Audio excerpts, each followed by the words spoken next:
Okay, welcome everyone to Self-Help for Mums Stress-Free Parenting Webinar, the hidden answers to parenting that no one's ever shown you. Just want to go through, before we get started and while we're waiting for others to arrive. What's my computer doing already? It's thinking. Okay, cool. I just want to make sure that everybody can see this okay, this screen that says logistics and a bit of a snapshot on what you should be seeing on the right-hand side. So let me just have a look. My screen says that you can see that. And down the left-hand side of that little dashboard, you should be able to see a little hand icon. If you can just press that little hand icon to let me know that you can hear me and that you have a hand icon, because I know some of you said that you don't. So if you can click on that for me, that would be wonderful, and that way I can see that everybody knows what I'm talking about.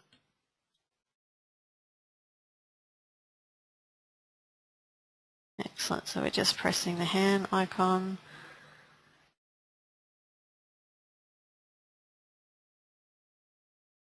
Okay, I can see that the person who answered that question before didn't have their hand button there. If you don't, that's okay. You can just ask questions through the questions panel down the bottom. If you look at that dashboard snapshot I have on this slide, you can see that there's a question there. Now, I do have another lady with me, Connie, who is helping us to answer our questions. I'm just going to unmute Connie for a minute so that she can say hello to everyone. Hi, Connie. You with us? Hi, Jackie. Yes, Hi. Hello everyone. Welcome. So Connie I'm just going to mute you again, Connie. Thanks for that. Just want to let you know Connie is one of my staff members who is trained in the stuff that I teach parents, and she'll be doing her best to answer the questions. Now, we've had over 350 parents who have signed up to this webinar, so there's quite a few on here tonight, so we'll do our best to answer as many questions as we can, but obviously we won't get to all of them. Connie will do her best to answer some of them, and then I have specific sections in the webinar that will help you to put the information that I'm teaching into the context of what's going on for you in terms of parenting. So how this webinar works, I am recording so that you can access this information whenever you want, and I will be sending you that link at the end of the webinar. Also, those who weren't able to attend can also get access to this webinar too. As I said, there will be opportunities to ask questions and get them answered from me, but throughout the session from Connie whenever she can get to them. Now, my intention for this webinar is to give you a basic conceptual understanding of how to understand your child's behaviour, how to understand your stressful reactions to their behaviour, and basically how to create a more happier, harmonious family. Now, I know that that is a big task, big shoes to fill, so that's why I want to let you know that this is teaching you the concept. There's so much more to it, and it's what I'm committed to teaching throughout all of my products. So this free webinar is like a snapshot of helping you to understand it. And my intention is for you to be able to walk away with information and tools for you to be able to apply straight away to your life. So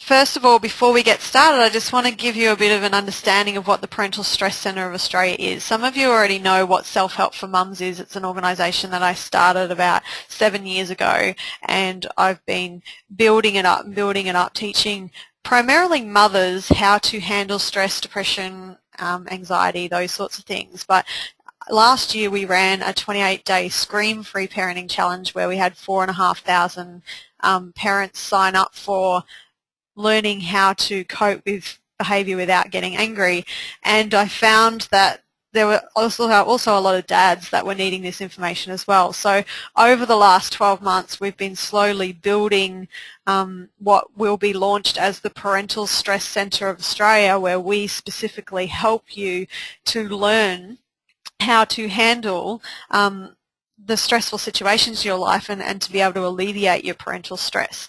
And so that isn't launched yet. It's coming. We're working on it, and it's happening probably by mid-June. So the whole idea of the Parental Stress Centre of Australia is that we provide free resources but also a large range of products that you can purchase to take your information a bit further. The free resources are obviously going to be articles, public challenges and initiatives, like for example the Screen Free Challenge was actually a 28-day public challenge, so it was a completely free service which is now a book.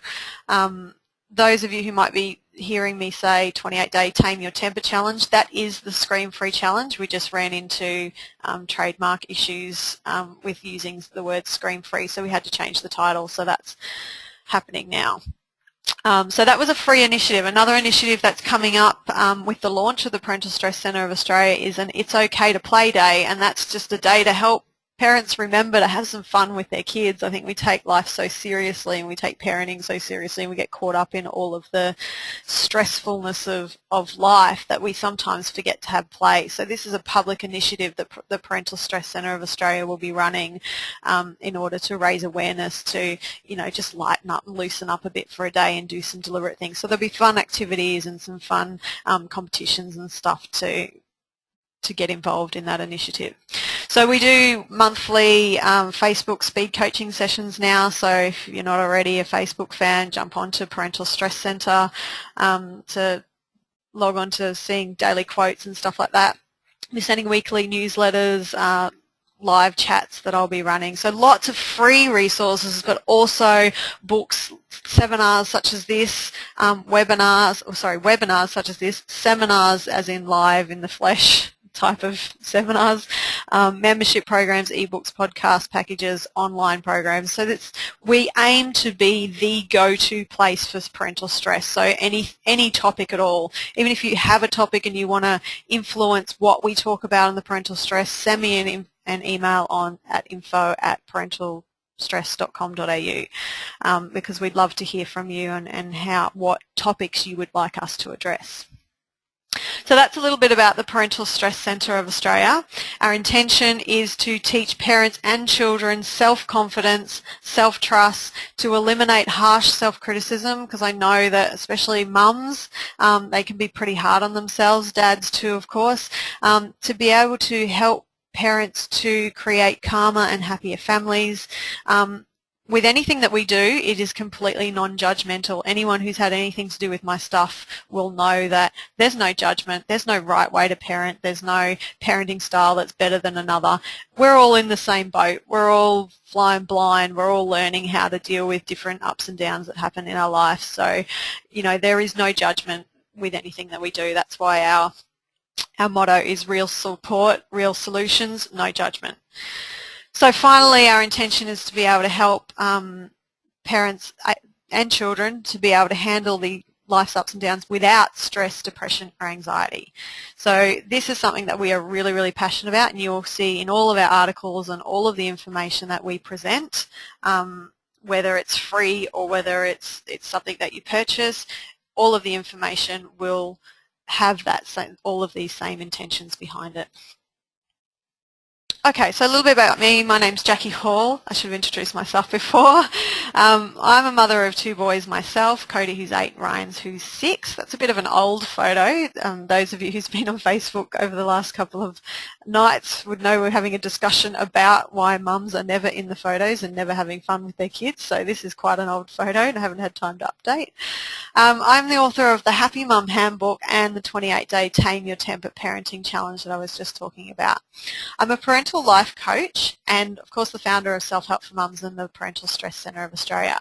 My work history is for the past 5 years I've been working with the Anti-Depression Association of Australia. We've been working with very severe cases of stress, depression, anxiety, drug addictions, alcohol addictions, bulimia, anorexia, all sorts of pretty serious mental illnesses, and throughout that whole time I've also been doing Self-Help for Mums, so helping more in the parental arena of helping mums and dads to overcome stress, depression, anxiety in that arena. I'm incredibly passionate about teaching parents, you know, a healthy mindset about life, because if you guys are understanding how to, deal with your own challenges in a way that you're not stressed and you're not overly emotional or anxious or depressed, then you will automatically be teaching that to your children. So we are kind of where we can make a big change in society. So that's a little bit of history about myself. What you're going to learn in this webinar, let's get to the juicy stuff of why you're actually here. So what you're going to learn in this webinar is what causes parental stress. So we have an idea of what we think causes parental stress, and I'm going to tell you what actually causes parental stress. So in part B, we're going to start to understand behaviour, your behaviour and your child's behaviour. So we're kind of wearing two different hats tonight. On one aspect, I'll be talking about your own reactions to the things that happen as a parent, and on the other side of things, we'll be talking about how your children react to the certain things that are happening in their life. So in part C, we look at the solution, which is what you all came here for, how to initiate those changes to behaviour, yours and your child's. Then in part D, we're going to look at a 5-step process for you and your child to follow. That's going to be easy to remember, easy to apply the information that you're learning tonight. So as I said before, I really want you to be able to walk away from this webinar with tools and information that you can apply to your life. So yeah, and then a summary of where to from here. So obviously being a concept, being an idea, it's basic information, and if you want to then expand on it and see how that specifically applies, then we have a webinar series that I'll introduce you to at the end of this that you can participate in. Okay, so let's get started. Part A is what causes parental stress. Let me just check in with Connie and just make sure that there's no issues that I need to know about. Connie, can you just write me a yes or a no just so I can proceed? Is there any issues that I need to deal with at the moment?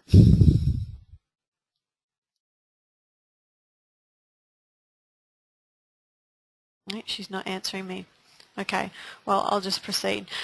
Just before I go, there was another logistical thing that I needed to talk about, and it was just when we do the question and answers, you can have an opportunity to speak. If we get to question and answer time, when we get to question and answer time, if you put up your little hand, I can then unmute you and you can ask your question rather than type your question. So I'll do a mixture of taking questions that are being typed and taking questions that people want to talk about. And if you wanted to talk, then you would have needed to have a headset with a microphone, either separately or together. So if you don't have any of those, just type your questions and hopefully I can get to them. So part A, what actually causes parental stress? So we have an idea of what causes parental stress. So obvious causes are things like lack of sleep, lack of time out, the time demands that we have, relationship issues, work, life, family balance, all of those sorts of things. Feeling like you've lost your identity, maybe feeling like the old life was a bit better than the new life with kids and it's all just so full on. And housekeeping, boredom. Uncooperative children seems to be a massive one with all of us, and that was further cemented in all of your questionnaires that you answered before you went upon registration, because almost every single one of them said something about child behaviour, which is obviously why you're here.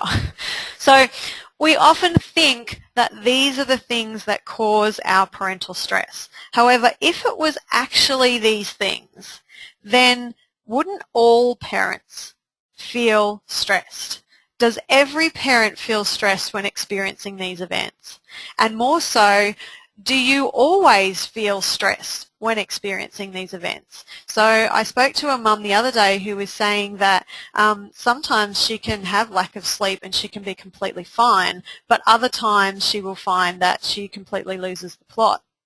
So even that is showing us that it's a little bit inconsistent as to whether we feel stressed or not. So it can't really be the event. It must be how we're looking at that event, because we all look at it in different ways.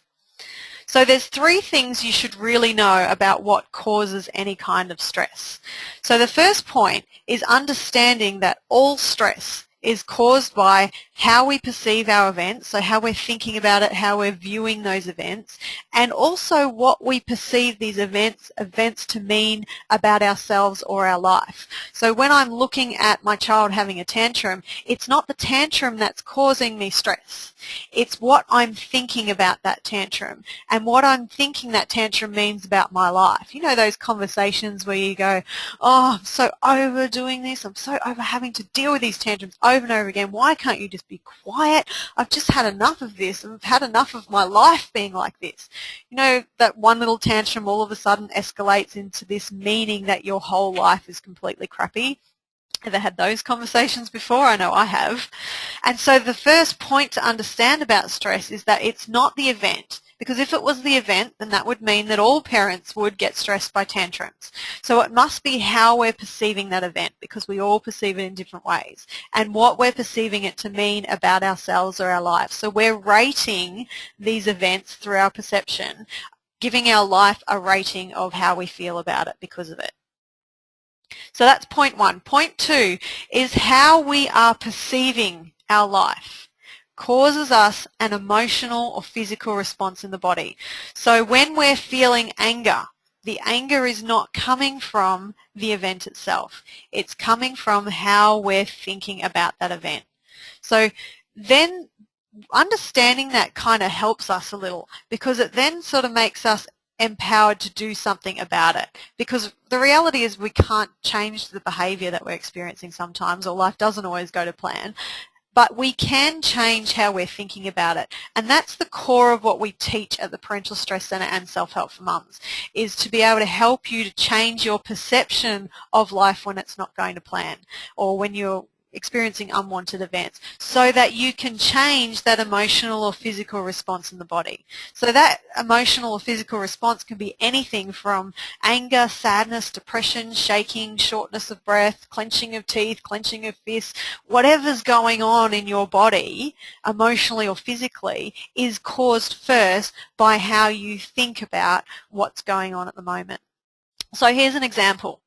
If a spider was to come and land down on your shoulder, what would your reaction be? Now, most people's reactions, myself included, if it was a surprise, if a spider was to land on my shoulder, I would scream. I would freak out. I would jump a mile. Now, that's because of the perception we have on it. Because if it was the spider, again, everybody would have that same reaction. So a good example is Steve Irwin. He would probably not jump up, or probably not to the degree that I would, if a spider landed on his shoulder. And that's because he has a different understanding of what spiders mean, or a different perception of what spiders mean. So coming back to how most of us would react to a spider, it causes us fear. And with that fear comes adrenaline. Now that that chemical response that occurred in the body came from your perception, not from the spider.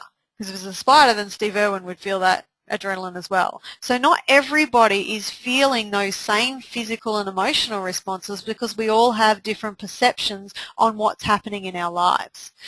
So the chemical reaction was a result of how you thought about the spider. So when you look at that analogy and you expand it to stress, depression, or even anxiety. So depression, we all know, is a chemical imbalance in the brain. And I'm not disputing that that chemical imbalance is there. It absolutely is. But what caused it to be there? Was it the event, or was it how you're perceiving the events in your life? Because how you perceive the events in your life is creating the physical response in the body that we know of as the chemical imbalance in the brain.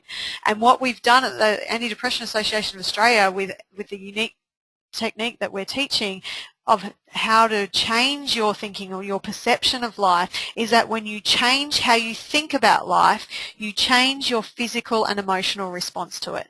And so the depression helps itself, or fixes itself, along with other remedies. So I'm not saying it's the only fix, but it's definitely part of it, changing your perception of how you're viewing your life. And there's a specific thought process that is always involved in stress, depression, and anxiety. Okay, so this is just showing you an example of how our thinking creates our feelings. That every emotion you feel is always triggered by your beliefs. So the third point to understand about stress is that all stress is a conflict between belief and reality. So here I am thinking a certain way or perceiving life in a certain way. If I'm feeling stressed, it's because my thinking is in conflict with reality.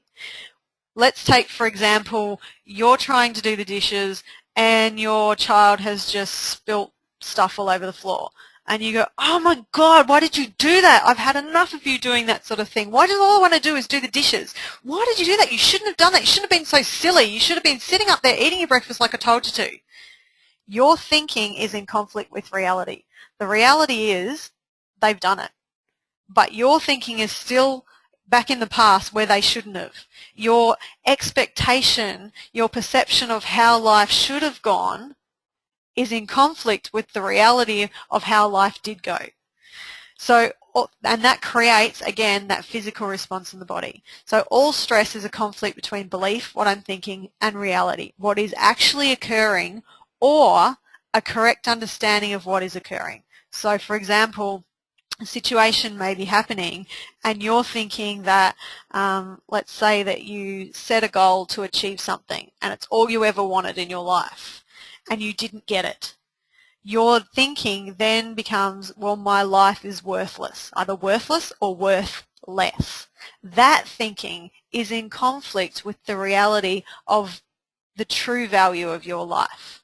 And so it's understanding how to accept the current reality and how to look at that reality in a different way so that it's not causing you to feel stressed. So they're the first 3 points that cause stress. So here's another example. Here's a picture of a mum sitting in amongst chaos, dreaming of being somewhere else with a glass of wine while the kids are absolutely running amok. In her mind, she's saying things like, I never get any time out, I hate my life, this shouldn't be happening, why can't he just blah, blah, blah, be quiet, look at what I'm doing wrong, I'm such a failure. Can you imagine how this mum must be feeling to be thinking all of this stuff? I remember when I used to do this and I would roll around in this self-criticism and this judgment on how crappy my life was, and when I started to recognize that this thinking was causing my emotions, it made sense to me why I was feeling the way I was in the first place, because that thinking created that chemical emotion response in the body. So it created fear, anger, my tears, my frustration, my depression, my anxiety, and yes, I went through both of those when my kids were first born, in conflict with reality of how parenting was compared to my expectations of how it should have been or how I should have behaved as a parent.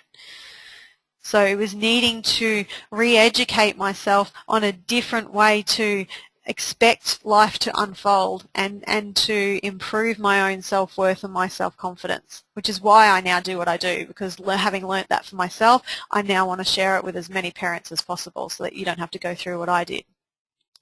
So, types of thinking that can be in conflict with reality is not accepting the reality of a new, unexpected or unwanted event. So you have an idea of how the morning's going to unfold and you've got 3 kids who have different ideas and they're doing all their things of how they expect life to go, and it's completely different, and you roll around in this conversation of how it shouldn't be like that and I should be able to do this and they should be doing that. It's all in conflict with the reality of what's happening right now. And once you accept that reality, then you can start looking at what am I going to do about it. But if you're rolling around in how it should have been, you're in conflict with reality, you're too stressed to be looking at solutions. So another thing is conflict with reality is dwelling on what you've missed out on, or what your kids have missed out on, what you think they've missed out on anyway. And looking from that point of view, saying, well, I didn't get this. Well, that's reality, but you're still rolling around in how you didn't get it and how it wasn't the way you wanted it to be, and then believing that you or someone else should have acted differently. So all of this sort of thinking is in conflict with reality, and it causes you stress and emotions. And also attaching your self-worth to achievements or attaching them to expecting outcomes. So I was going to be this perfect parent, and being the perfect parent meant that I was going to be a valuable person. but now I'm behaving this way, I now believe that I'm worth less as a human being because I'm behaving the way that I am. It's all in conflict with the reality, and I'm going to explain what I mean by reality in terms of self-worth as we continue. But at this point, it's just understanding that it's the different way that we're perceiving ourselves within life, and that's in conflict with reality. And so when you look at this slideshow, you can also see, so we've been talking about you as a person and how you're feeling and responding in accordance to how you're thinking, but now put your hat on as a parent and look at it from your child's point of view and go, well, they are actually doing the same thing. That if they're feeling any sort of fear or anxiety or depression or anger or frustration, then their thinking is also in conflict with reality. What's going on in their little minds that is not accepting their unexpected or unwanted event? You know, what are they dwelling on what they've missed out on? Are they thinking that someone else should have behaved differently? Are they attaching their self-worth to something expected?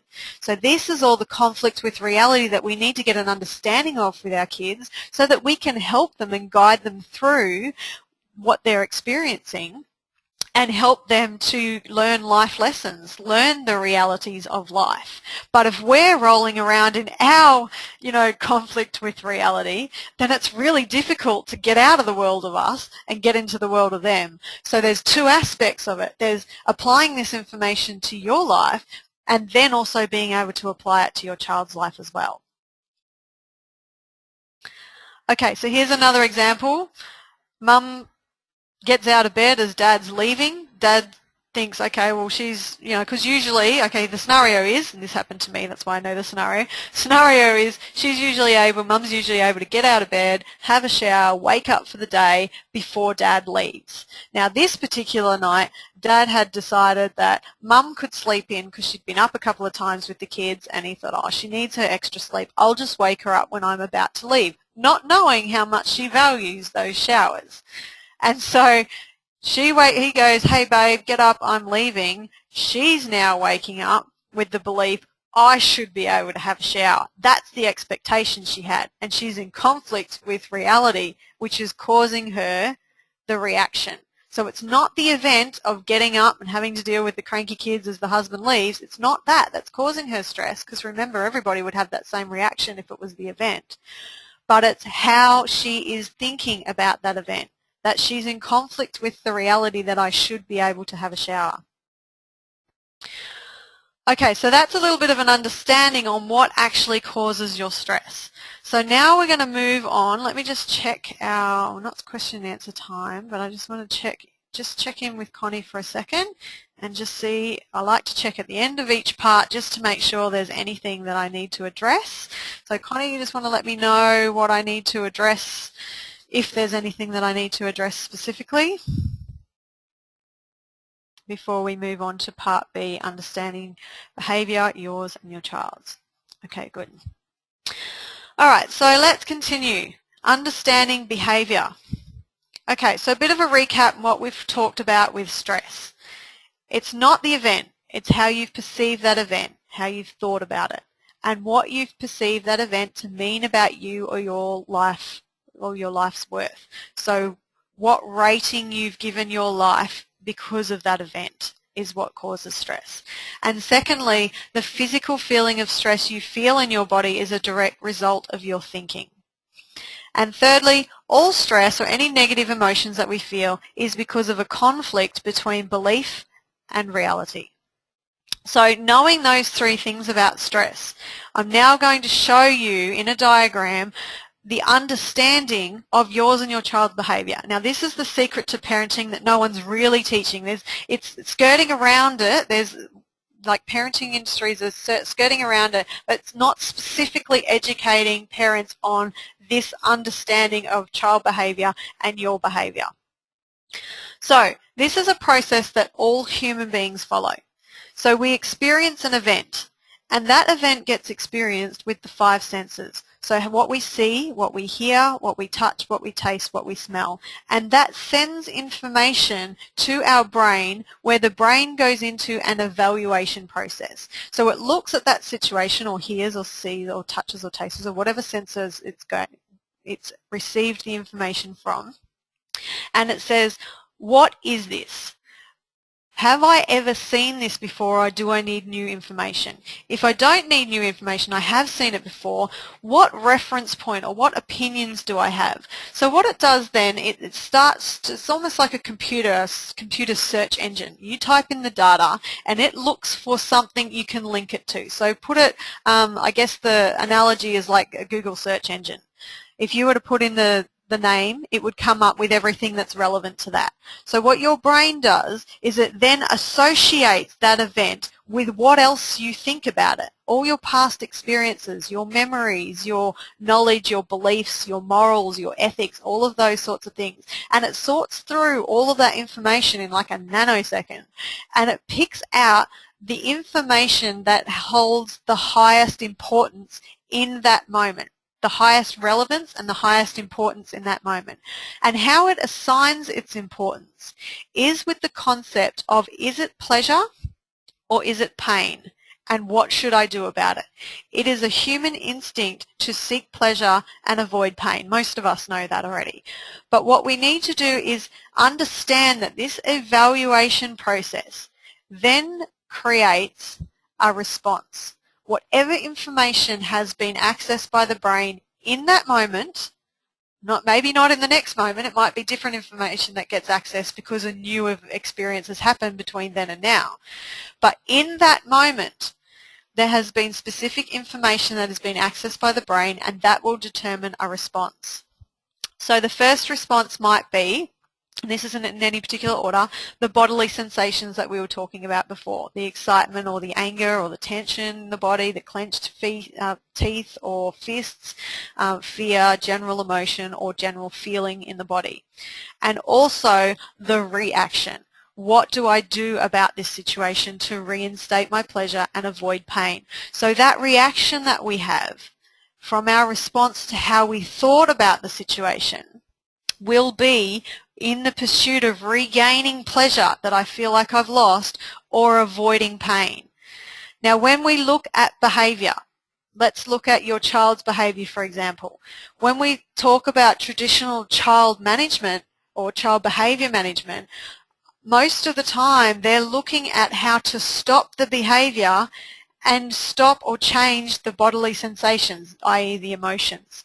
But the behavior is just the end result. If we want to change the behavior in the long term, we have to change the evaluation process. We have to look at the human behind the behavior and understand how they're thinking about life. Now, what we'll do at the moment, and we'll get to how you do that, because that's in the next step, the solutions part.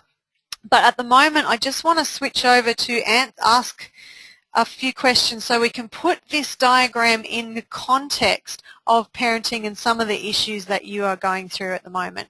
So I'll start off with, I'm just going to take the hands down. I've taken all of the hands down. So anyone who would like to ask a question and has a headset and mic ready to go, just pop your hand up now and I will say your name and unmute you.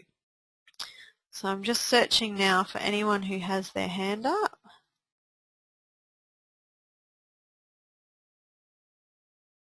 Okay, I'm going to start with Judith Rose. I'll be unmuting you in a second. Judith, can you hear me okay?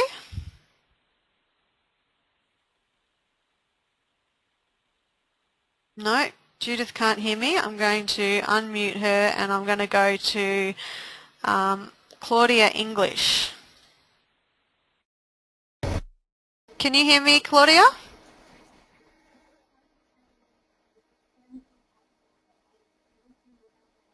No, Claudia can't hear me either.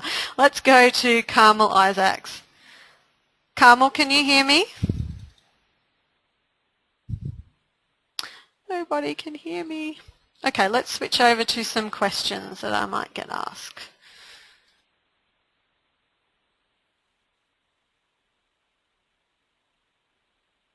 Okay, so Judith wants to know if there's research to back it up. If you're to look at, actually, if you look at a, there's a video series called, oh, what is it called? How the Brain Changes, I think it is, or can't remember what it is. What I will do is I will send you all the link to the YouTube video of how the brain works, and you'll be able to see how the brain forms through repetition and how it grows. And it's a really great video that's in layman's terms and gives you a really good visual of how the brain learns and how it operates and how it causes us to think and feel and all the rest of it. So yes, it's absolutely substantiated by scientific information. This is not new. It's just understanding it in the context of parenting. So absolutely it is substantiated by research. Now, where am I at? Okay, I'm going to see if I can get to Rachel Bader. Rachel, can you hear me?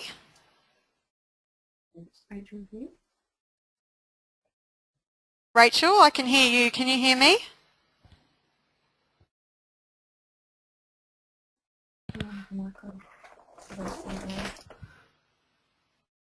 Okay. Sharon Scott, can you hear me?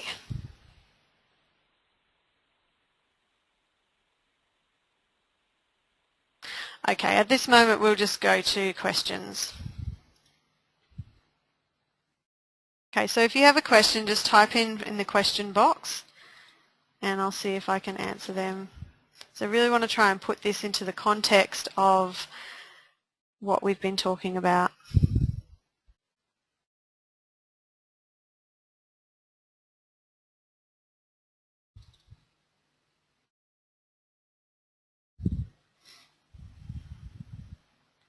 Just bear with me a moment.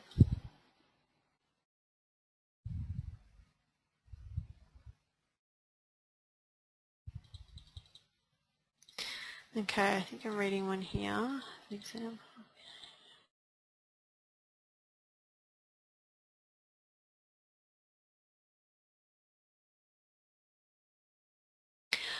Okay, so Kirsten says that as an example of behaviour and what should happen, our daughter who's 4 takes forever eating her breakfast even when they've got somewhere else to go. So when we look at this behaviour and what she's doing, what is she thinking is what we need to understand. How can we look at what's going on in her mind? Because what we're doing is we're expecting her to behave in a certain way and have a reaction in a certain way because of how we're evaluating life. We're thinking that this should be her priority. However, the reality is that it's obviously not her priority because otherwise she'd be doing it. So what is she thinking about that situation in order for it to be her priority? Now, that helps you in a way because awareness is 50% of change. So if we can understand what's happening for our child and why she finds it more pleasurable to sit there and daydream and not worry about hurrying up when everybody else is worrying about hurrying up, it's because she doesn't see it as an issue for her. She doesn't see it as her needing to in order for her to seek pleasure or avoid pain. She's quite happy to be there where she is right now. And so what you'll learn with the solution part of things is that we can, with that understanding, you can then help her to make it her priority by giving her things, incentives that create pleasure in her life and avoid pain. So you can go either way with that, depending on which way you want to go in that moment. And so you kind of, rather than just getting annoyed at what she's doing and dealing with that reaction, what you're doing is understanding why she's reacting that way in the first place or why she's behaving that way in the first place, because then you can talk to her about what she can do differently with that understanding. So why does she sit there at the table all the time? Why does she not want to get up and move around? I mean, I would say that her priority is just to chill out because that's what kids do, or maybe she's watching TV while she's, you know, eating her breakfast, or, you know, for some reason it's not her priority because she's happy enough as it is. But if you change that, then, you know, if you change something that's pleasurable to her or painful to her, then it all of a sudden motivates her to do what you want her to do. And so you can say, but isn't that bribery, or isn't that, you know, we have to do that all of the time? But this is what motivates us as human beings. Like, everything we do is for an agenda of our own to either get what we want or avoid what we don't want. And so this is what we're teaching our children to do, is to decide what it is they want and how to get it, and you're giving them the, I guess, the tools to be able to make those decisions. So that's one example. I'd really like to try and get to talk to someone because it's easy to put it into more of a context if I can do the back and forth chatting. So let me just see. I'm just going to unraise all of these hands again. Can you only raise your hand if you have a microphone that you can chat to me on where I can unmute you? If you have a question to ask, you can put your hand up now.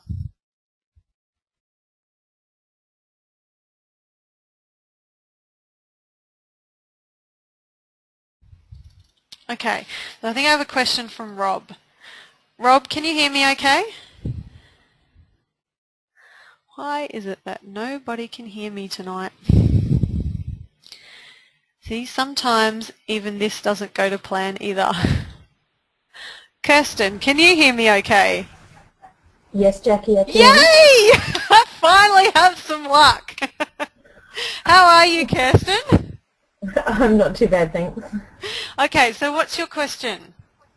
Well, it was more just a continuation of what we were talking about. If we tried all the bribery and everything, like, because it's usually on the days that she's got kindy or whatever, and she loves kindy, but she'll just sit there and she'll look out the window or just la-di-da, and yeah, it's just and so what is the motivation she has to hurry up? Why would she? What's in it for her? Well, to get to kindy. So when we look at that, and we think that because that's through our mind, but if that was enough of an incentive for her, she'd be hurrying up. So it's obviously not enough for her, and this is where that evaluation and looking at it from that perspective rather than seeing it the behaviour, seeing the thinking behind the behaviour, because you're probably trying the same things of going, come on, don't you want to go to kindy? You know, it's going to be really fun there, we need to hurry up, all of those sorts of things. And in her mind she's going, yeah, I'll get there, you know. Have you met our daughter? Well, I'm just assuming that that's what's happening for her. So it's like trying a different tactic and going, oh, well, what else is going to motivate her to hurry up? Because the reality is I need to get out the door on time because I need to go to work or I need to go and do this, that, and the other. So she does need to hurry up. So I need to find other ways to motivate her. What's your leverage? You know, what leverage do you have to play with to motivate her, either using the pleasure concept or using the pain concept, that when you do this, this is going to happen. And if that's important enough to her, you're going to see her move quick, smart. But if, or the other way as well, if it's painful enough for you, if you don't get ready right now and hurry up, by the time that clock reaches 7 o'clock, then I'm taking one of your teddies tonight. He's going to sleep with me. If that's important enough to her, she's going to get out of that chair quick, smart, or she's going to have that food down her hatch very quickly. So it's looking at understanding what she's thinking and not assuming that her evaluation process is going to be the same as yours. And this is sometimes, I think, where we can get unstuck, is that we just predict that they're going to think the way we think. But we've got like, you know, 20, 30, 40 years of thinking a certain way, and they're still formulating their beliefs and priorities. And our consistency is what's going to teach them to think a certain way. And unfortunately, we can't predict when that's going to be. So is that helpful? I think it'll all continue to be helpful. Absolutely, yeah. And we're only in the initial stages of looking at this, you know, this process. So you'll get to the solution part in a minute. Okay, thank you for that, Kirsten. I'm going to try somebody else now. No worries. Okay. Chantel, can you hear me? Oh, have I still got Kirsten? I think so. I've lost you now, so I can't unmute you. I'm just going to mute you all. Hello? Chantel, can you hear me? Yes, I can. Yay, we have success again. Hello, this is Chantel. Yes. What's your question, Chantel? This is Chantel, I can hear you. Okay, what's your question? Hello? Hello, can you hear me? I can hear you. Hello? Hello, Chantel, can you hear me? This is Chantel. Yes. What's your question? Oh, I have a 4-year-old son, and he displays a lot of anger when he doesn't get what he wants or get his way, or like we ask him to do something and he doesn't want to do it, so tense and angry in response to us asking like a simple thing like, you know, can you help me do this? And he goes, no, I can't. And I don't know how to ask him without the angry response. Okay. So do you understand what that angry response... Sense? Yeah, absolutely. Look, my son's anger was his issue for a long time, still is sometimes, but we're cracking away at it, we're slowly chipping away at it. But he's... gosh, we have a echo there so I can hear myself speaking. So I'm just going to mute you for a sec while I answer this, and I'll unmute you when we talk again.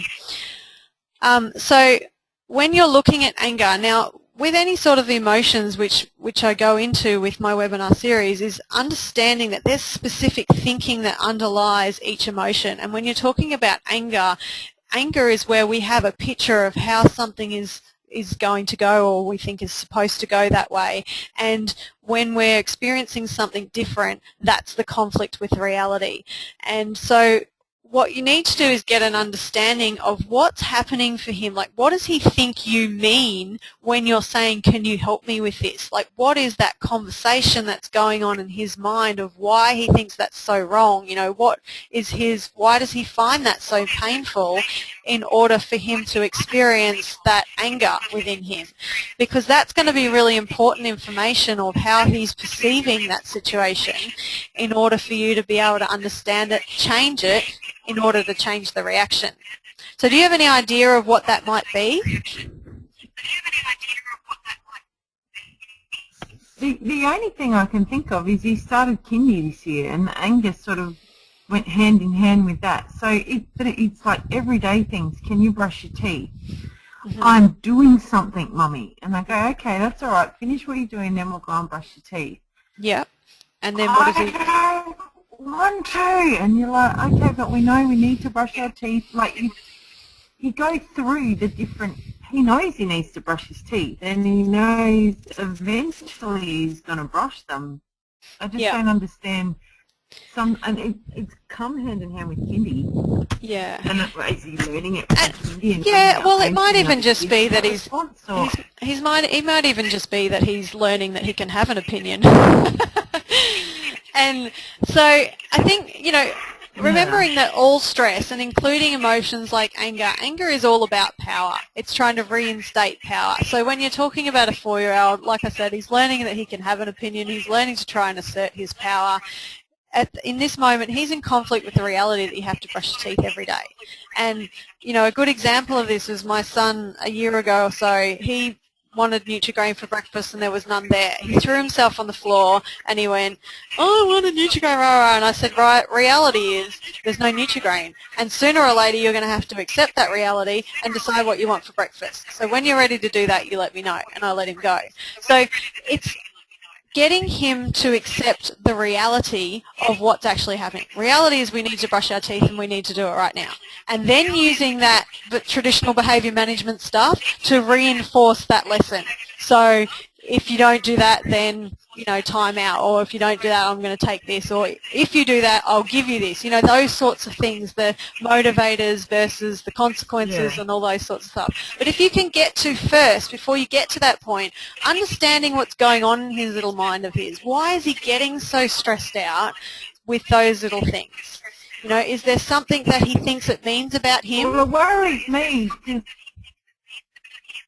It worries me because I think maybe I get angry at him like that, so he's just mirroring me now. Okay, and there's...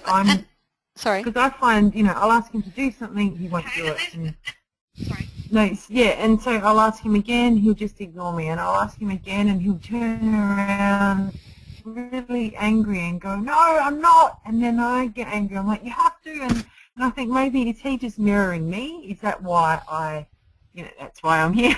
I want to be less angry, and I'm hoping that makes him less angry. But the trigger of his anger it seems to have coincided with kindy, but it seems to be for things that, I don't know, tomorrow he'll brush his teeth, I'll go brush your teeth, and he'll be, I've already done it. Like, it won't be every time to brush his teeth, it'll just be silly little things. Yeah. And so, you know, you can talk to him about, he's starting to get to an age now where you can start to talk to him either in the context, you know, when he is being angry, or even outside of it, and saying, you know, when mummy asks you what, you know, to do something, you get really angry. Why is it that you get really angry?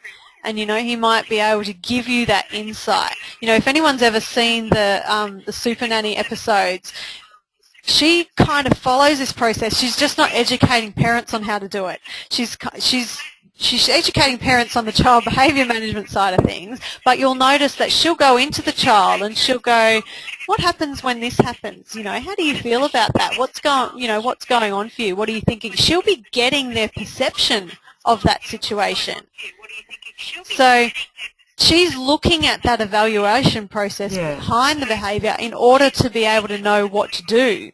Because the reality is we do need to teach our kids those behaviour management techniques, and we need to have strategies in place to reinforce those lessons. But if we don't know how they're evaluating life in the first place, how can we correct it?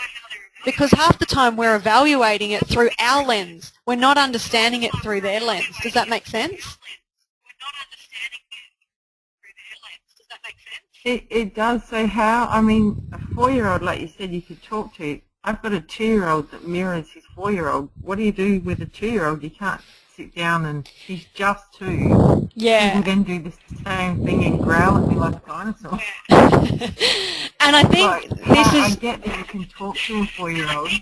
Yeah, and I think this is where your side of it comes in, and being able to accept the reality of child development. And we look through this whole lens of we want things to be perfect. We want things to be right. We live in a get your life right world where we're taught that everything has to be perfect. And so we're kind of expecting our kids to behave in that way, and we're getting stressed when we're not. But the reality is at 2 years old, they don't know how to differentiate between right and wrong, or, you know, what's rightfully mine and what's not. You know, they've not learnt those skills yet. And so it's just about reinforcing those lessons that, you know, if a child is cracking up because they're not getting what they want at 2 years old, that's just part of them learning. You know, how do I know what to do until I've experienced what not to do? And so looking at the... How do you go with it? Sorry, you go. I was going to say, how far do you go with a 2-year-old where you just give in? Like, how many times can you just give in before they become a spoilt little brat? Like, you can't constantly just give them everything they want. Oh, no, I'm not saying give them what they want. I'm saying whatever lesson you want to reinforce to them, you have to be consistent with it. So if you're trying to teach them that they have to share, then you have to consistently play that message out over and over again until they get it. I think what causes us stress about that is that we think that because we've told them twice that they need to share, that all of a sudden we think that they need to be doing that, you know, straight away. But that's not enough to create the habit in their mind. You know, they have to see it as a priority to them to be able to share. And they may not be able to get that concept yet. They just want it and that's it. You know, when you're getting to sort of 3, 4 years old, you're getting to a point of understanding the payoff for sharing. If I share, people interact with me better. If I share with them, they'll share with me. They're starting to be able to evaluate the consequences of behaving in that way. Whereas at 2 years old, they've not learnt that concept yet.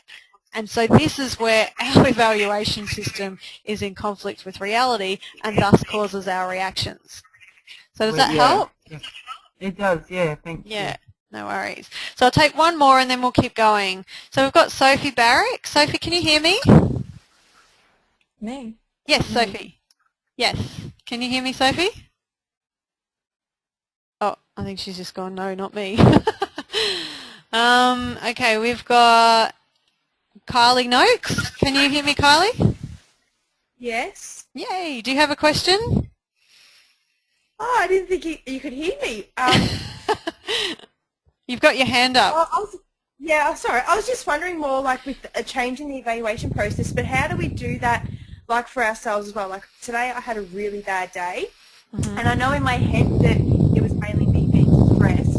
But once I get into that, how do I get out of it again? Like when the kids just keep feeding off me and I'm feeding off them, and it just turns into a big pile of anger and stress and tears and all that good stuff. Okay. And we're going to get to that. That's our next part. So at the moment it's just looking at being able to, I might come back to you when we get to the Q&A after I've explained the next part and see if you still have any more questions about that. But at the moment, just can you see already that it's coming from how you're perceiving that situation, and that's what's actually causing those reactions?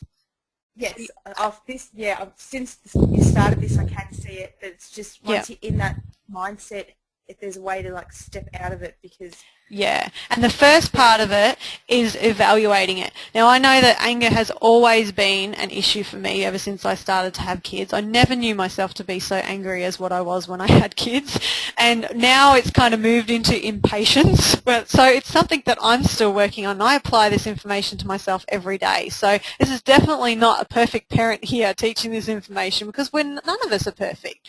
So what the words that really helped me out, which is something my husband actually helped me to find, is you're in conflict with reality. Those words pull me right out of my anger really quickly, because if you're rolling around in all of this thinking and feeling angry, and anger is usually the first thing that you identify before the thinking, recognize the anger is caused by how I'm thinking, and my thinking is in conflict with reality. So if you've got your kids, doing something that was unexpected, and you're rolling around in this whole conversation of how they shouldn't be doing this and I shouldn't be doing that and blah, blah, blah, and this whole conversation about how your life is crappy and blah, blah, blah, blah, blah, which is what we do, that's in conflict with reality. So sometimes even that can be enough to stop you and pull yourself back into, this is what I'm dealing with right here in this current moment. What am I going to do about it? Does that help? Yeah, it Okay. does. All right, cool. Let's move on to solutions, because I think that's all what you're all, waiting for. Let me just unmute you. Okay, cool.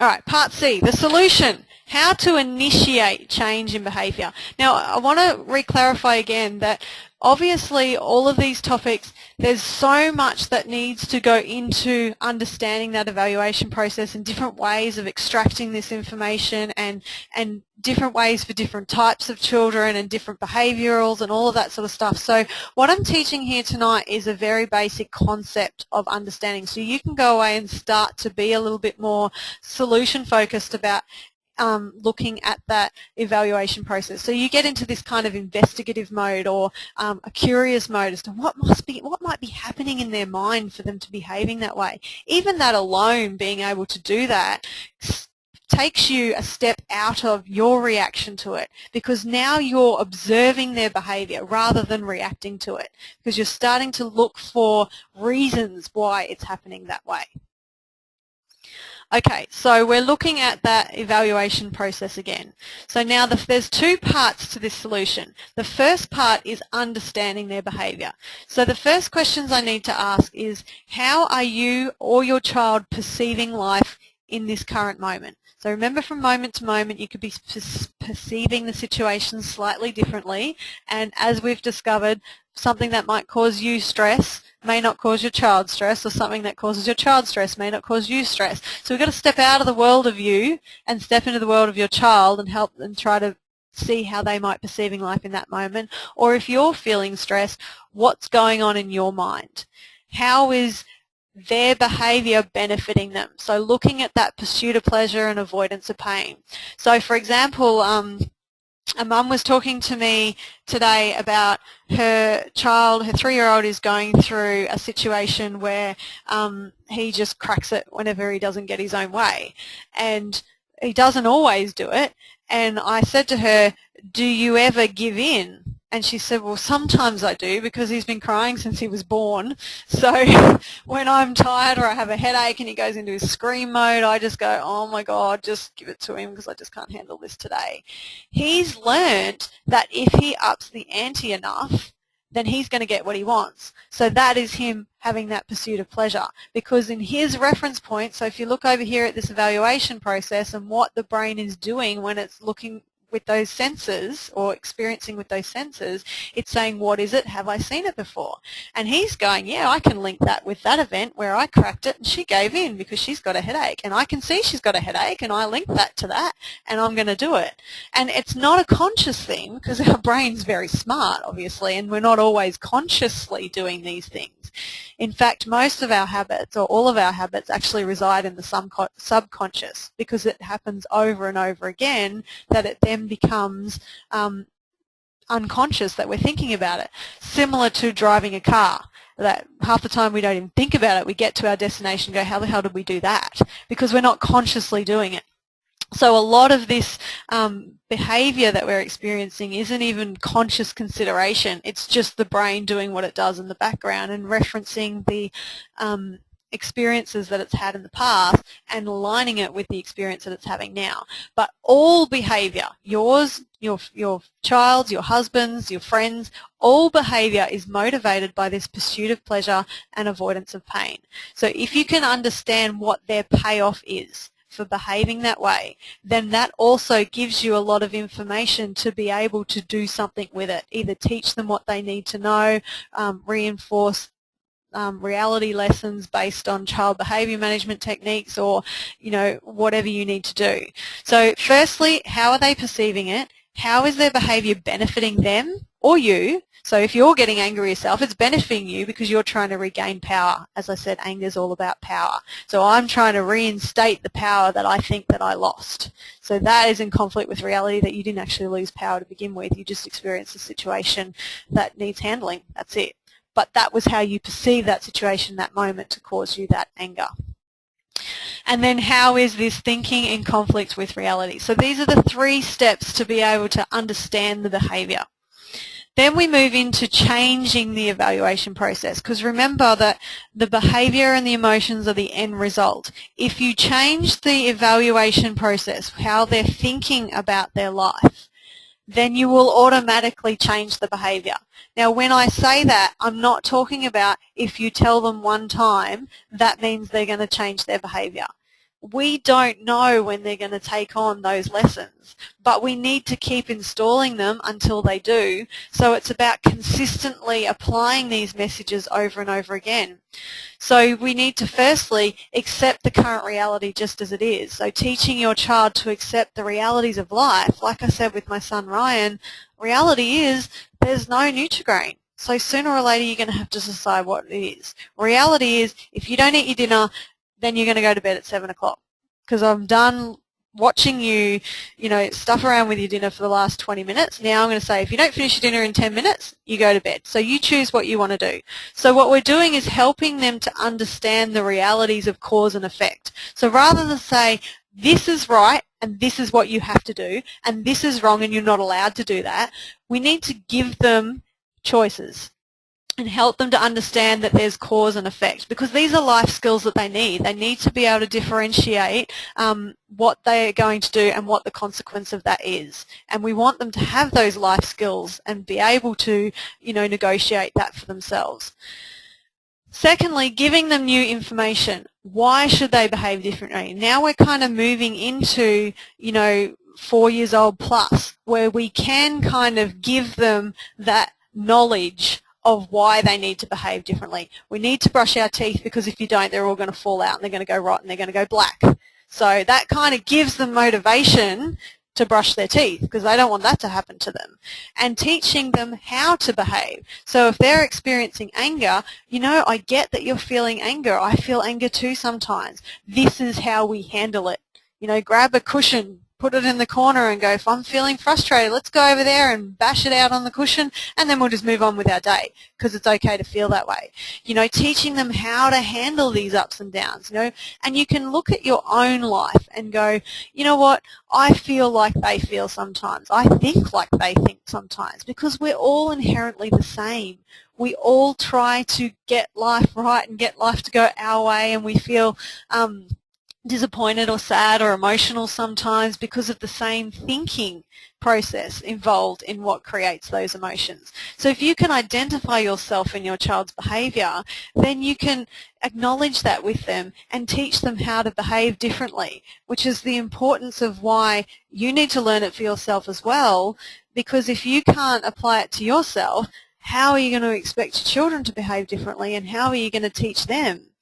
So a perfect example from my own errors as a parent is the other day I was folding washing, and it was about 10 loads of washing because I'd let it pile up, and I had these perfect little piles on the couch, and my oldest son, who's 8, Cody, he was jumping around near them, and I said, you're playing with fire, Cody. If you fall on those, you're going to be in trouble because I've spent so long doing that. Sure enough, he fell on them, and I lost it. I yelled at him, probably you could call it screamed at him, and sent him to his room. And he went to his room crying, and he rarely cries, so he was clearly upset. And I just felt really bad. It was one of those parenting moments where you just feel really crappy for the way that you've behaved. So I walked into his bedroom and I sat down and I went, you know what? I'm really sorry for that, Cody. I said, that is not the mummy that I want to be. It wasn't okay for me to yell at you that way, and I'm really sorry. Do you forgive me? And he said yes, and I gave him a cuddle, and then I said to him, okay, you still need to stay in your room because you ruined something that mummy spent a long time doing, and that's not okay. So I want you to stay in here and think about that. And so I left him to have his time out in his bedroom to think about that situation. Now, by doing that, I'm now helping him to get the lesson that I wanted him to get in the first place. By me yelling at him, I actually have him in his room. So he's sitting in his room upset about the yelling. He's not even learning about the jumping on somebody's hard work or ruining somebody's hard work. He's not learning that lesson anymore. He's not even thinking about that. He's too busy trying to lick his wounds at the pain that I've caused by yelling at him. And so by going in there and rectifying that situation, I've not only reinstated the initial lesson that I wanted him to learn by going to his room, but I've secondly been able to teach him that I'm human, I make mistakes, it's okay to apologise, and it's not okay to talk to somebody like that. And I've done that through my example. So that's an example of how you can teach them how to behave and why we need to behave differently, what's okay, what's not okay. And if we get really real about our own feelings and emotions and our own process of learning and growing and trying to improve and get better at things, then it teaches them that it's okay for them to do that too, because that's a reality of life. We're all living, learning, growing, developing. And so we need to be that for our kids as well. And then thirdly, to change that evaluation process, we can use pleasure and pain to make choosing the right behaviour a priority. And I use the term right in inverted commas because everybody has an idea of what that right behaviour is. So yeah, using, what's going to be pleasurable to them, what's going to motivate them to do what you want them to do, and why do you want them to do that? What lessons are you trying to install in them so that they will do that sort of thing? Okay, so part D. So I'm just going to go through a bit of a 5-step process to help you to apply this information and get more solution focused about anything or any problem that you're dealing with. So this 5-step process is called the Mind Track to Happiness process, and the word track is an acronym for the 5 steps. So the first step is thoughts. Thoughts, reality, aim, choices, know your plan, and action it. So I'm just going to generalize this at the moment, and then I'm going to apply this track process to handling behavior.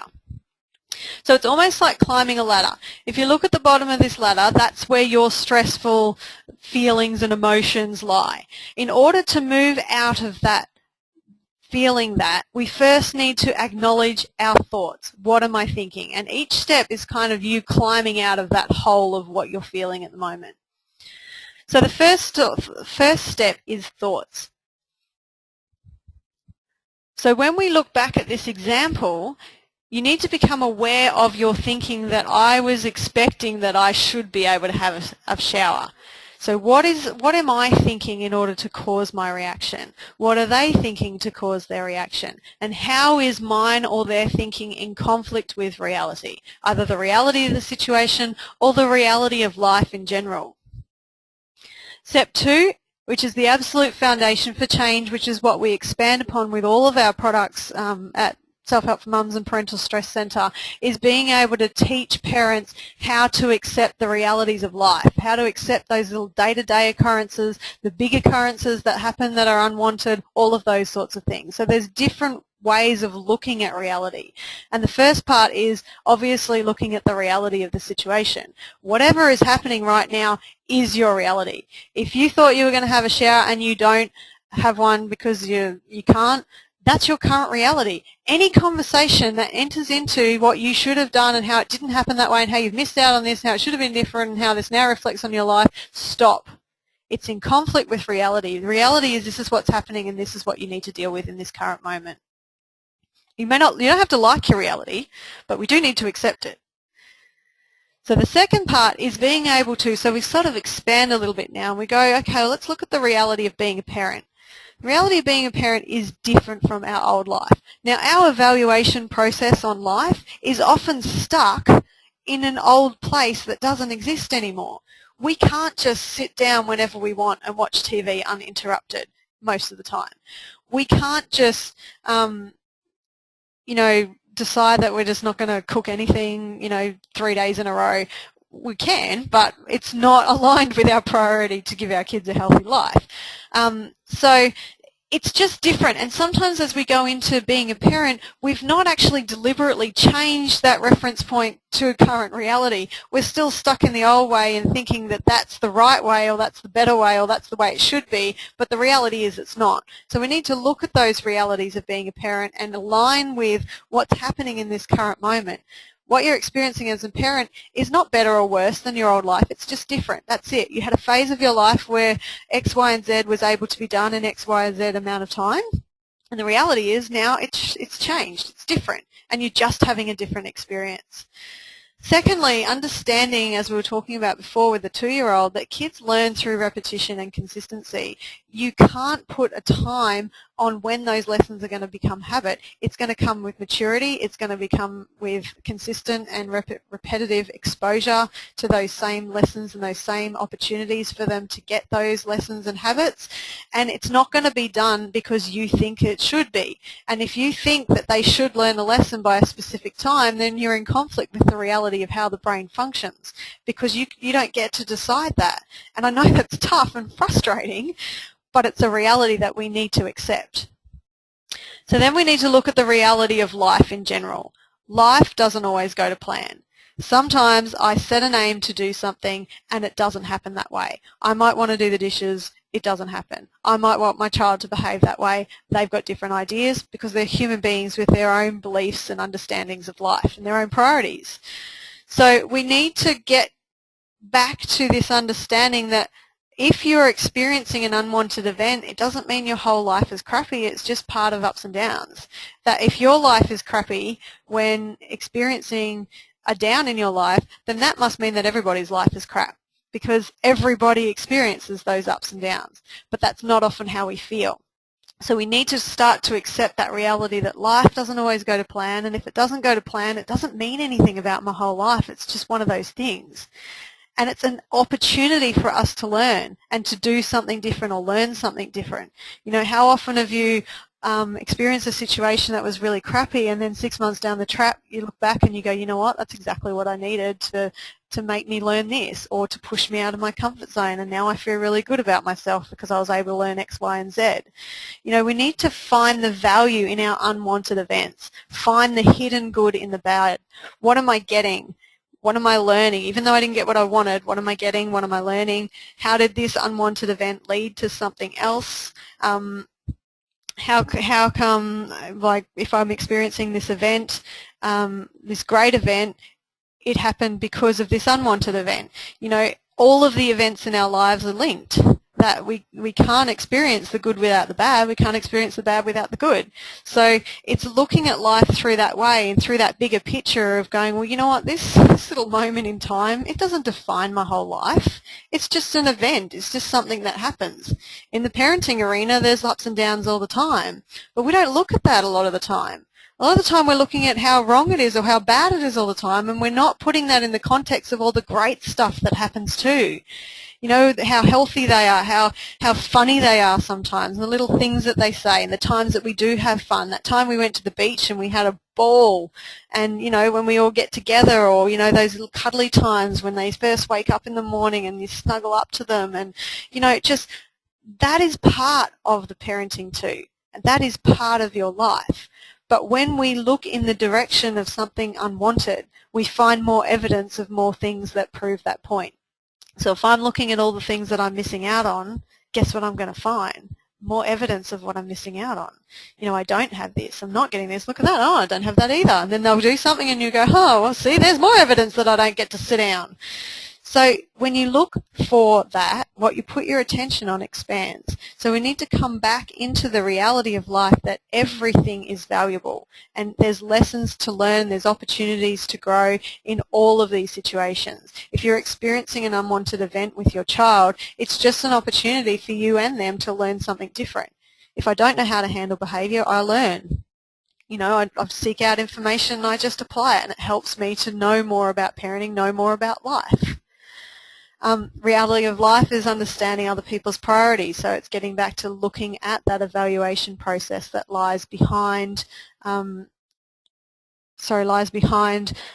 why people behave the way they do, whether you're talking about your husband who's doing something and you're going, well, how do I, you know, why did he do that? Well, understand what his priority was, understand what his evaluation was on the situation rather than just reacting to the behaviour. And then finally, and this is the most important one, is understanding the reality of your true self-worth. Understanding that you're always 100% worthy and your worth is not defined by any achievement. It's not defined on whether you get the dishes done, the housework impeccably clean, whether you're calm to your kids 24/7 and the perfect parent, or how people perceive you. We have grown up with these ideas, and primarily it gets set up between 0 to 7 ourselves, of how we view ourselves in the context of life and what we think we need to live up to in order to be worthy. And it's an incorrect concept of self-worth that we carry around. So whenever life doesn't go to plan, we end up feeling really worthless. And worthlessness means different things to different people. It can mean worthless, or it can mean worth less, that I feel worth less than I would be if life was going to plan. And so what we need to do is understand and accept the reality of your true self-worth. If you don't feel worthy, whether life is going to plan or not, then how do you teach your kids to be worthy themselves, or to feel worthy about themselves? And the answer is that we can't, is that we teach them to be worried about, you know, how their behaviour affects their worth, or their choices in life affect their worth, or how their life going to plan affects their worth. But we don't want any of those things. When I ask you, or ask any parent, what it is you want for your child, most of us would say we want them to be confident, we want them to be happy, we want them to feel good about themselves, be self-reliant, independent, and be able to function in society. But if we're not doing that, how do we teach our children? So we really need to, and this is the core of what I teach in everything that I do, is helping parents to understand the reality of your true self-worth. Okay, so those are the first two steps, and they're the fundamental steps of the TRACK process. Recognizing your thoughts, aligning your thoughts with reality. The third step is what is my aim. So now we start to get into the solution-focused side of things. So once I've accepted my reality, and remember, you don't have to like your reality, you just need to accept it. And so by accepting it, we can then go, okay, this is what I'm dealing with, what is it that I want? So we can start to set an aim, you start to bridge the gap between what is happening and what you want. And then we move on to, how do I get what I want? So if I'm experiencing a situation that I don't like, so let's say I'm a stay-at-home mum and I'm really not enjoying being a stay-at-home mum. And I know that's a really tough one to deal with, because I put a lot of pressure on myself to be a full-time stay-at-home mum, and never was my children going into daycare before the age of 3, because it just wasn't necessary. However, I pretty quickly learnt that I was a much better mother if my kids were in daycare 2 to 3 days a week. And so I had to make that decision. But in order to get there, I first had to accept the reality of where I was at, accept the reality that my self-worth wasn't attached to being a stay-at-home mum, and set my aim. What is it that I want? I wanted to be a good mother. So how do I do that? I need to set up something that, you know, put something in place where I can be a good mum and get what I want as well in terms of fulfillment. And so the choices step is about looking at how you can get what you want. So it might even be things like searching for information. So if I'm dealing with a tantrum and I don't know how to deal with it and I want to teach them not to tantrum, what do I need to do about it? So one of the things you guys have been doing with behaviour is coming to this seminar. Great. You're already in that choices stage. You're already going, okay, I want to change. You're accepting the reality of where you're at. You're saying, I want to change. I want to do things differently. I want to be a calmer parent, or whatever your aim was for coming here. Now you're getting the information. So the choices step is about looking at who's got the information that I need in order to get what I want. Who can educate me? Who's been where I've been before and can teach me what it is that I need to know? So that's what this choices step is about. And then the final step is about knowing your plan and actioning it. Taking the information that you've learnt from step 4 and applying it and taking action to your current situation. So if I'm learning a behaviour management technique, then what I need to do is take action and do it. And so these are the 5 steps that kind of move you out of those stressful times and start getting you focused on solutions, because you're no longer sitting around in those thoughts that are in conflict with reality. You're actually starting to go, right, this is where I'm at, this is what I want, this is what I'm going to do about it. And it makes you feel so much more empowered. So an example of that is when my son Ryan was going through his tantrums, I went, okay, I want to teach him how to stop doing that. I researched behavioural management techniques on how to handle that behaviour. I didn't know this concept back then. And then I had a plan written up on my fridge of what steps I needed to do whenever he had a tantrum. And when I had that list in place, it was almost like I was going, oh, come on, hurry up and have a tantrum. I want to try out my new steps. I was no longer reactive because I knew what it was that I wanted to do. So in the moment, though, that can be quite difficult if you're dealing with a tantrum in the middle of a shopping centre. So you might just go, okay, reality is this is what is happening right now. I don't know what I need to do about it right now, so I'll handle it in the best way that I can, and I'll seek the information later. So when it happens next time, I'll be able to do something about it. But you're still looking from that solution-focused approach and that track process that moves you out of it, because you're not rolling around in that story that's in conflict with the reality of what's happening. Okay, so now we're just moving on to, we're almost there, so bear with me, we're almost back to question and answers and the end of the slideshow. I know I always talk over when I do these things. How to apply the track process to behaviour management or handling your child's behaviour. So, step 1, understanding the behaviour. Here we're at the thoughts side of things. So we're back to looking at this evaluation process. The real cause of behaviour and emotions, as we've stated, is how a person is understanding and evaluating their life in that current moment. Conflict between belief and reality. Did I just miss something then? Okay, so that applies to either your behaviour or their behaviour. So I think we've covered that concept quite extensively of looking at the thoughts. Step 2 is now being able to change the evaluation process, realigning with reality. To change behaviour, remember first what we need to do is accept and understand the reality of the event of life in general. Reality of the event and of life in general, even when it's unwanted. If we're experiencing an unwanted event, that is your new reality, whether you like it or not. You don't have to like it, but you have to accept it. And then we need to receive new information about life. Either we need to receive a different way of viewing life, which is what you're learning here, or we need to teach our children a new way of dealing with life, or a new reference point for this situation to draw upon for next time. So if your child is used to getting their own way because you give in, then it's in order to change their behaviour of chucking a tantrum when they don't get their own way, you have to consistently provide them a reference point that I don't get my own way no matter what I do. So in this situation, if I'm throwing myself on the ground, I'm going, oh well, you're still not getting what you want. No matter how tired or cranky or headachy you are, you have to give them that new reference point in order to change that evaluation system in order to change the behaviour. Learning an accurate way to view life in alignment with reality. So teaching your children to accept the reality of life, life's ups and downs, being able to teach them to look for the hidden good in the bad, the value of what I did get versus what I didn't get, because kids will look into what they're missing out on. But you go, okay, yeah, I understand that you didn't get that and that was really disappointing, but let's look at what you did get. You know, because that friend was mean to you, you then learnt to you then met Johnny, and Johnny has become a really good friend of you, for you. So that was a really good thing that happened. Or maybe because this happened, so you can help them to look for that hidden good and the bad. And because the reality is they will experience disappointment in their life, and you don't want them to go into those emotional states long term by dwelling on what they've missed out on. So you can use these unwanted situations as opportunities to teach lessons about self-worth, building confidence, handling life's disappointments, and coping with life in general.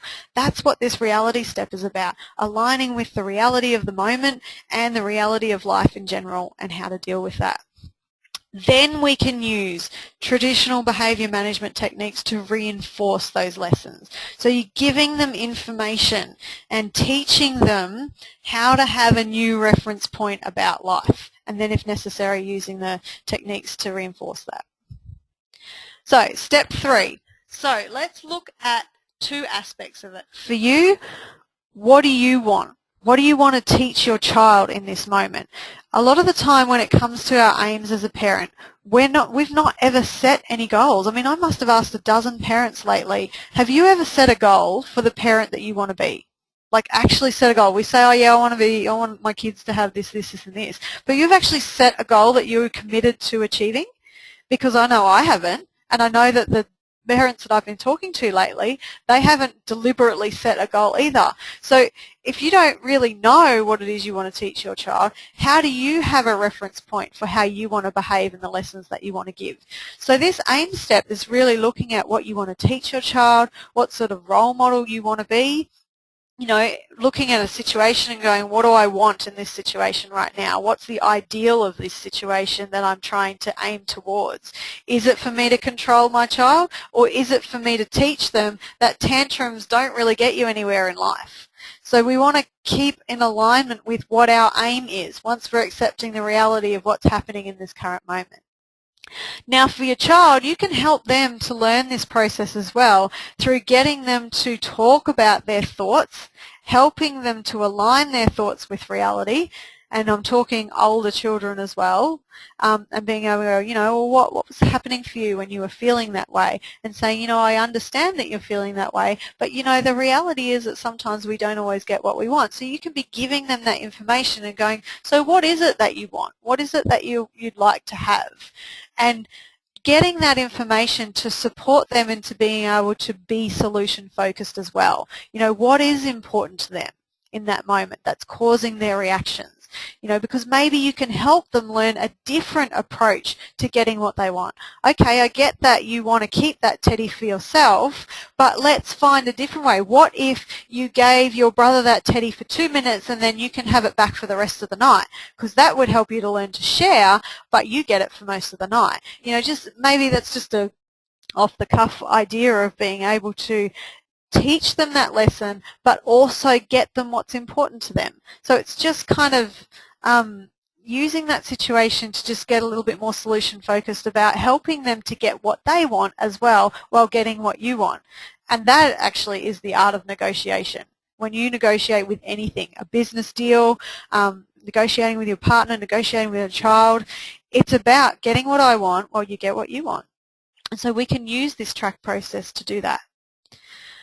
Choices. What are my options and solutions for dealing with this behaviour? So for you, looking at what information you need to learn about how to deal with this. As I was saying, who's got the information that I need in order to handle this situation with my child? Who's been there? Who's an expert in this area? Who can teach me or educate me on what I need to know? Because clearly I don't know it because I'm not handling it in the way that I want to. I'm not meeting my aim right now, so I clearly need information on how to do things differently. That doesn't make you worth less either. It just makes you a human being who doesn't have all the answers. So if I don't have the answers to get what I want, all I need to do is seek it out and learn. So what information do you need to give to your child to help them choose appropriate behaviour? So consequences, motivators, and who has that information, as I said. How can I negotiate with my child? Where do I learn that information on negotiating with my child? When you're looking at the track process, the choices step for your child, teaching them how they can get what they want. How can they seek out the information that they need in order to get what they want? When you're talking at really young age, you are the resource. You are their resource to teaching them how to get what they want and teaching them how to seek out that, ask questions, all the rest of it. If you're getting angry at me, stop, talk to me, tell me what you want. You're educating them on how to behave. When they get older and they start to want other things outside of the family unit, you can direct them to seek out solutions. Ask your teachers, why don't you get on Google and we'll search how we're going to find that solution, what you can do about it. So you're helping them to learn how to gather information in order to change their current circumstances. And then help them to learn to try other ways and teach them that learning is okay. So we're not wanting our children to get life right, because this is what a society that's creating stress, depression and anxiety, is a get your life right society that makes us feel that we have to get everything right. And it's even reinforced in our education system, and it's starting to slowly change. But you have to get good grades, a good HSC and do really well at high school so you can get this career. But how many of us have the one career for the rest of our lives? Not everybody does that, because we're constantly learning and changing, setting goals, getting them, not getting them, all of those different things. So we need to teach our kids that we need to get the information we need for what we want and learn that we're doing different things all the time, and that's okay. So when we gather that information, we can then go into knowing your plan and actioning it, deciding on your approach to the situation and taking action. For you, it's things like, finding out how to handle certain situations and then doing it. Doing it consistently as well, because repetition is what creates that habit. And remembering as well that reality that change takes time, so you just got to stick with it.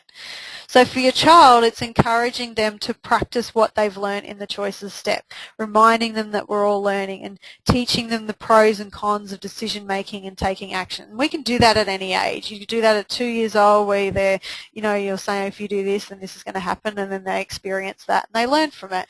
And you can do it at, an age 13, 14, that if you don't meet me here at the shopping centre, then you're not going back to the shopping centre for the next month or so, and then they get to be able to differentiate for themselves what the pros and cons are of decision making and taking action. Okay, so I know that was a very long session there, so I'm just going to take some questions now, because we are up to part E of where to now. So before we get to that, I want to talk about this 5-step process and any questions that you have in regards to that at this stage.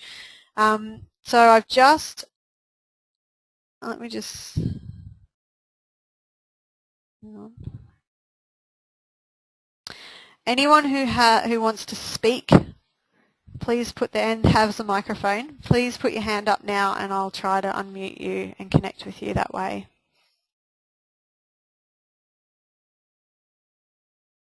Okay, let's try Rob again. Rob Leggett. Rob, can you hear me? It'd be good to get a male's perspective. It doesn't look like he can hear me. If you have a question, Rob, it'd be great for you to write the question down so that we can try and get a perspective from a male, because that can often be good as well. Let's go over to Lynn. Lynn, can you hear me at all? Lynn, can you hear me? Hello, how are you going? Hello, good, how are you? Good, thank you. How can I help? So I have a 2-year-old at the moment who's been in daycare since February, only 1 day a week. Mm-hmm. He used to really love it. He now absolutely hates it. Mm-hmm. And I can barely get him out the door to get there. Okay. So, yeah, I'm not quite sure what to do, because I really want to work 1 day a week. Mm-hmm. He obviously doesn't want to go, so we've got a bit of a conflict between us. And I don't really know how to change his perception of it to make it okay. Do you understand his perception of it? Well, I think so, because I had him in 1 day a week, and then I took him to family daycare another day a week, and he really didn't like that. So I took him out of that one. Okay. And so he's only in the daycare centre now, which he used to really enjoy. And so now I think he sort of feels like if he kind of complains enough about it, he won't have to go to that one either, because he'd rather be home with me, obviously. Okay, so you can see already, you know, that evidence that he's drawn from, you know, at such a young age to even be able to go, oh, well, maybe if I crack up enough, I'll get to stay home with Mummy there as well. So yeah. I think at this point... He's genuinely really upset, though. He's not just kind of trying it on. Yeah. Do you know if there's anything that has specifically changed for him in that childcare centre? I don't know, because he went one day when he was sick, but I didn't know he was sick. And I had to go and pick him up early, and so I think he had just a terrible day and hasn't really wanted to go since then. Yeah. Okay. And so have you spoken to his teachers about, like, what is it just as he walks out the door? What happens when you leave him at daycare? Is he completely fine? Which is often the case. Not really, no. Okay. He sort of, it takes him a good half an hour to calm him down, and then he's just not really enjoying it anymore. So I don't know whether, you know, I just need to give up on working and accept the reality that I have to stay home with him and figure out what to do, or whether there's some way I can reframe it for him so it's not that bad, or whether just to push through it, because they just tell me to drop and run, and it'll get easier over time. Yeah. And look, you know, that's not a decision that I'm likely to tell you to go one way or another, because it is a really personalised decision. You know, there's two aspects of it. That reality is he can't be with you 24/7, and that's something that he will have to learn. It could be a bit of a separation anxiety thing that he will end up learning, and have to accept that this is where he's at. Helping him in ways of encouraging the things that he does like, you know, introducing that pleasure concept, motivating him to want to go there. You know, what are there certain things at daycare that he really loves to do, and bringing them into the home and going, you can do them here, but look, you get to do them at daycare as well, only doing little bits of them at home because he could do more of them at daycare. And just those incentives, because if you're thinking his behaviour comes from his avoidance of pain, and he's perceiving that something about daycare is painful. And so if you can identify what part of daycare he's thinking is painful, is it his teachers, is it the structure, is it you not being there? If it's you not being there, then you can, you know, talk up his teachers, and if you've got one teacher that he specifically gels with more than another, then you can, you know, help him to be openly affectionate. You know, what does he get from you that he loves so much that he feels like he's missing out on, so that he can get that same thing from that teacher. You know, it'll never replace Mummy, but it can help him with that transition. So you can see that really getting into that nitty-gritty of understanding what is he feeling is so painful. If I can understand that, then I can try to replicate it or try to replace it with something pleasurable. You know, does that make sense? Yeah, it does make sense. And I think at that age it is difficult. Know what it is. Yeah, and it's just looking, observing, getting the teachers to observe. Are there any triggers that are going on that makes him behave that way? Is there certain parts of the morning where he suddenly realises I'm going? You know, is there, and it's just trying to be investigative and curious about it, and then deciding whether you do want to work through it or whether you do want to make that change or not. And it's not an easy decision to make. So, you know, and also you can use this track process to go, okay, reality is where I'm at. What I want is to work it one day a week and have him in that daycare. What are other parents doing, you know, that have been in my situation? How did they handle it? What plan or action plan did they do? Did they just write it out, or did they actually do something? Did they incorporate any specific techniques to help him? How does that align with that whole pleasure-pain concept? You know, how can I teach him to find daycare more pleasurable? So all of those sorts of things are going to help you to stop reacting to that. Like, obviously you're feeling quite sad, which is a normal reaction when you're seeing your heartbroken 2-year-old. So, you know, but you kind of got to step out of that for a minute and get into that mode of being, okay, curious about why it's happening in the first place, what you want and how to get it. Does that make sense? Yes, thank you. Cool. No worries. Okay, let's move on to, let's try Holly Sherwood. Holly, can you hear me at all, Holly? Yeah, can you hear me? Yes, I can. Great. Now we're having success. Okay, so basically, at the moment, I'm putting together a retreat for first-time mums, and I think what you're doing, I think what I've been hearing so far is exactly what I want to be able to relay to them.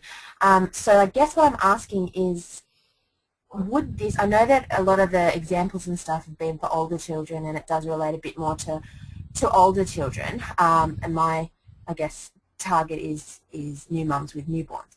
So I guess what I'm asking is, can this particular course relate to the stresses of new parenthood and, you know, dealing with all of that as from the parent's perspective rather than the child's perspective? Do you know what I mean? Yeah, absolutely. And what I sort of said at the beginning is that you're kind of looking at this model with two hats on. One aspect is how I feel as a parent and my reactions and my emotions that come from that, and the other side is, you know, me reacting to my child's behaviour. When you're talking about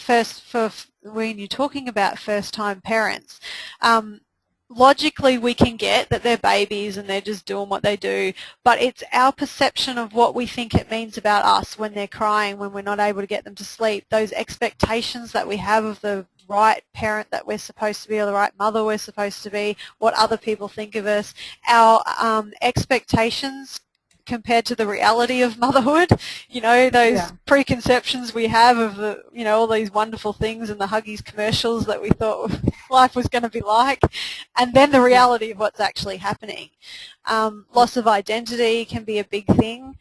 So looking at that evaluation process and understanding, what am I thinking about myself? What am I thinking this behaviour means about me? Why am I responding in this way?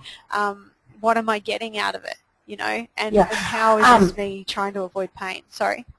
Yeah, no, that's exactly what I'm after, because I went through the exact same thing when I had my first baby, and it was awful. And you know that's what I really want to be able to try and help these mums avoid. So I guess that brings me to my next point, which, and whether or not you want to talk to me about this at another time, whether or not you offer a package that you can actually, like, that I can buy off you to distribute to the mums that relates specifically to that, whether it's, I don't know, whether you sell a DVD or something like that that they can take home and watch, and yeah, well, if you can send me an email, info@parentalstress.com.au, and yeah, we'll have a chat about that via email if that's okay. Cool. Awesome. Thanks, Holly. Okay, I'm going to try and actually I'll let Connie stick with the questions that are being written. I'm going to go to Zoe Corson. Zoe, can you hear me at all? Hi, I can. Can you hear me? Yes. Great. What's your question? Okay, so I wanted to come to the typical dinner time debacle. Yes. I've got a 1.5 and a 3.5-year-old who have always been pretty good eaters, but I think it's coming back to the perception and reality. Like the perception is, I want to eat spaghetti bolognese every night because that's my favourite. Because that brings me pleasure. The reality is that, you know, you've got to give them a variety and you want to give them the different healthy foods. How do we change their perception of that reality? Okay. I think the easy answer is repetition and consistency, because the reality is because we know the bigger picture, because at 1.5 and 3.5 it's not their priority to give themselves a healthy body, and you know they don't have that knowledge or understanding of that sort of stuff. We do. So for them the reality is, this is dinner. And so this is what you're going to get eaten. And it's one of those things, which there's so many of them in parenting, it's just about time. And I think, you know, it just comes back to our reactions to that reality is what we're in conflict with. You know, thinking that it should be different. But the reality is it's not. they're 1 and 3, they're learning what the reality is, they're learning that there's rules in life, there's learning that they have to follow rules in life. This is a reality full stop that we all have to learn, you know. And so the rules of this family home, you know, that you're teaching them is that we have to learn to eat a variety of foods to make our bodies healthy. And so that's just a message that you can give through consistency. And if you're reacting to their stubbornness, it's because you're in conflict with the reality that they've not learnt that lesson yet. You know, and you're in conflict with the reality that bottom line is their perception is, I like spaghetti because it tastes nice. And that's going to be their priority because they're not thinking with your lens. And, and that's what we do is we look at them thinking that they should be thinking what we're thinking.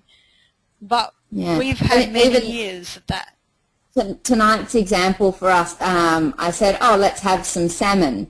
And in my 3.5-year-old's head, he normally has salmon as sashimi on rice. And then I serve up, you know, salmon just on a plate with, you know, a bit of pasta, a few veggies, and he's like, but I want it on the rice. Where's my rice?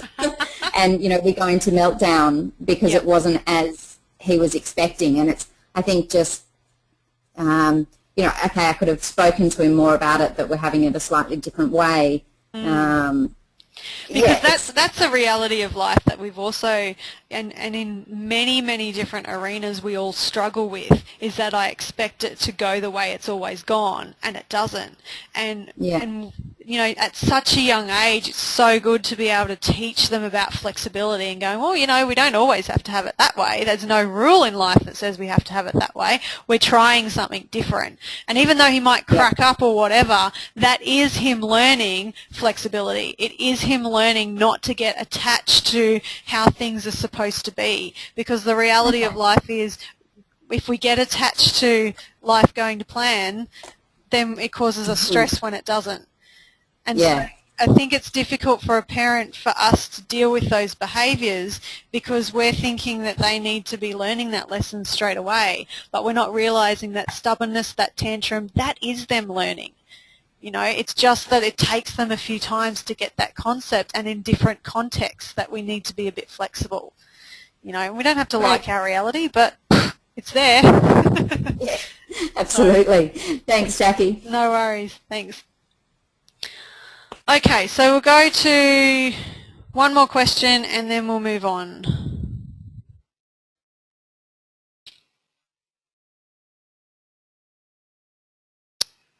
Let's see if I can get to Sophie.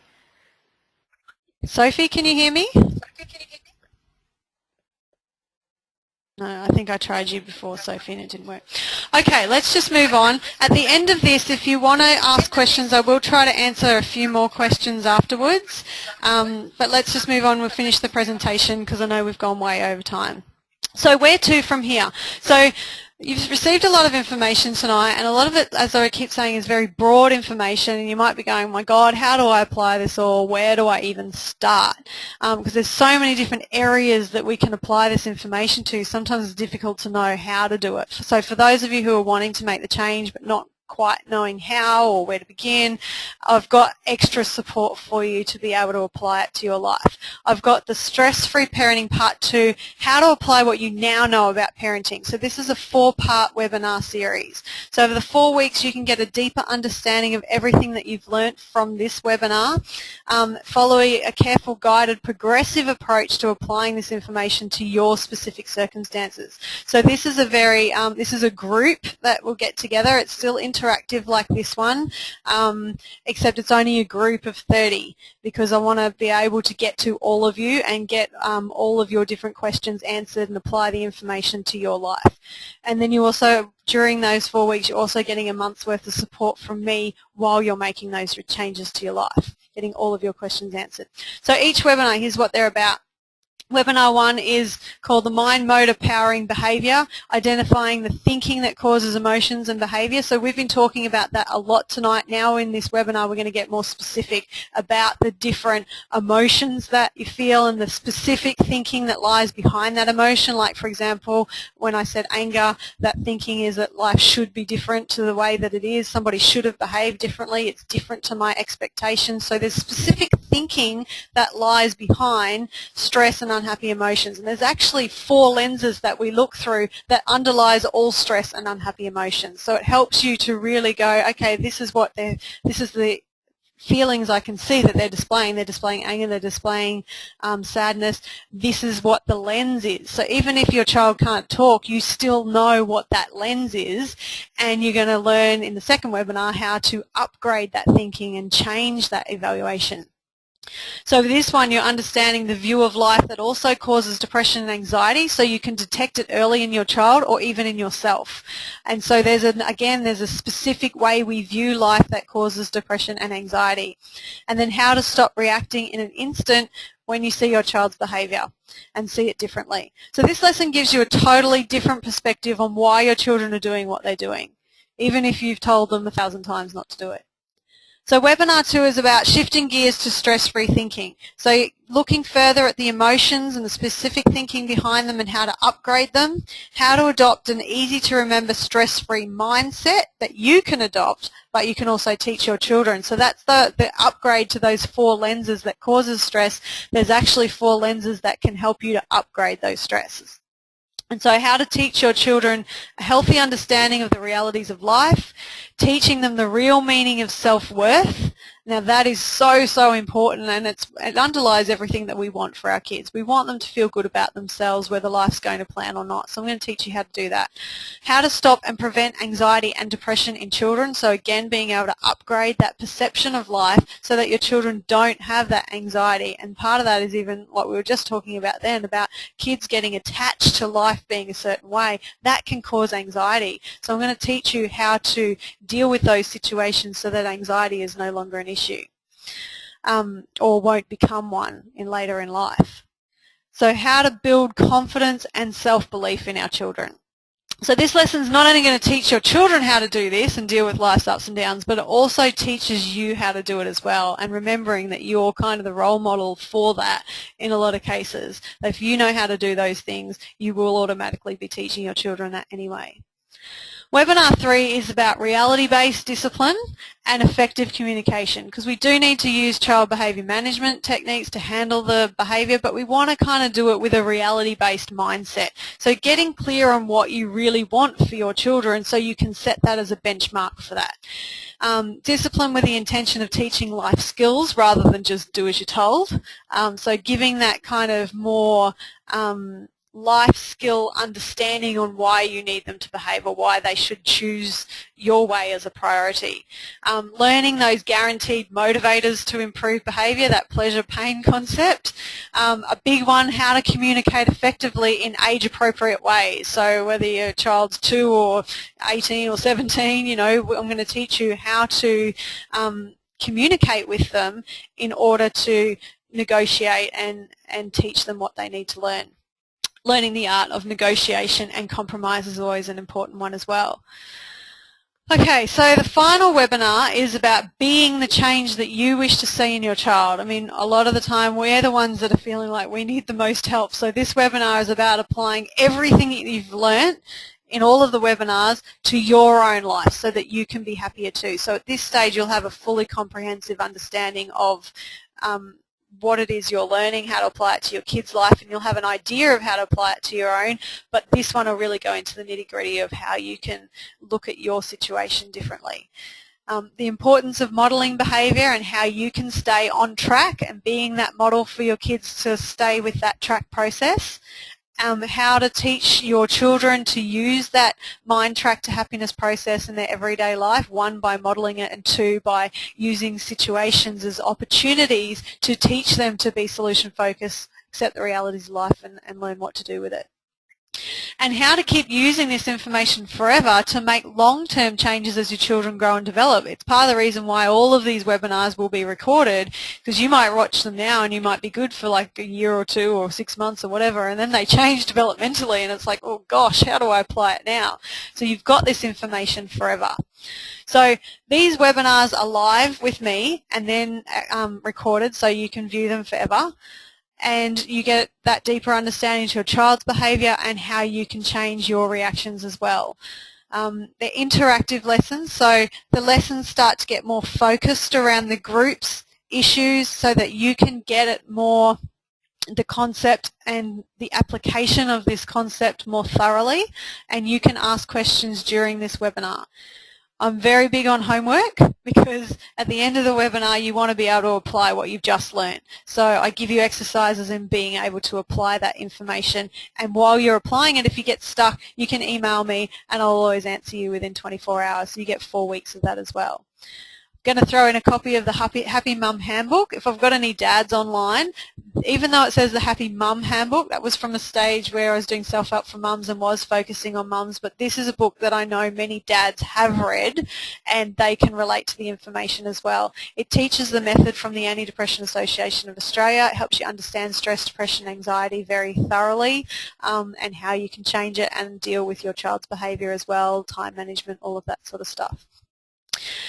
Second book is the 28-day Tame Your Temper Parenting Challenge. As I said beginning, we have 4,500 people do the 28-day Scream-Free Parenting Challenge. This is the same book. We just had to change Scream-Free to Tame Your Temper because we ran into some trademarking issues we weren't aware of.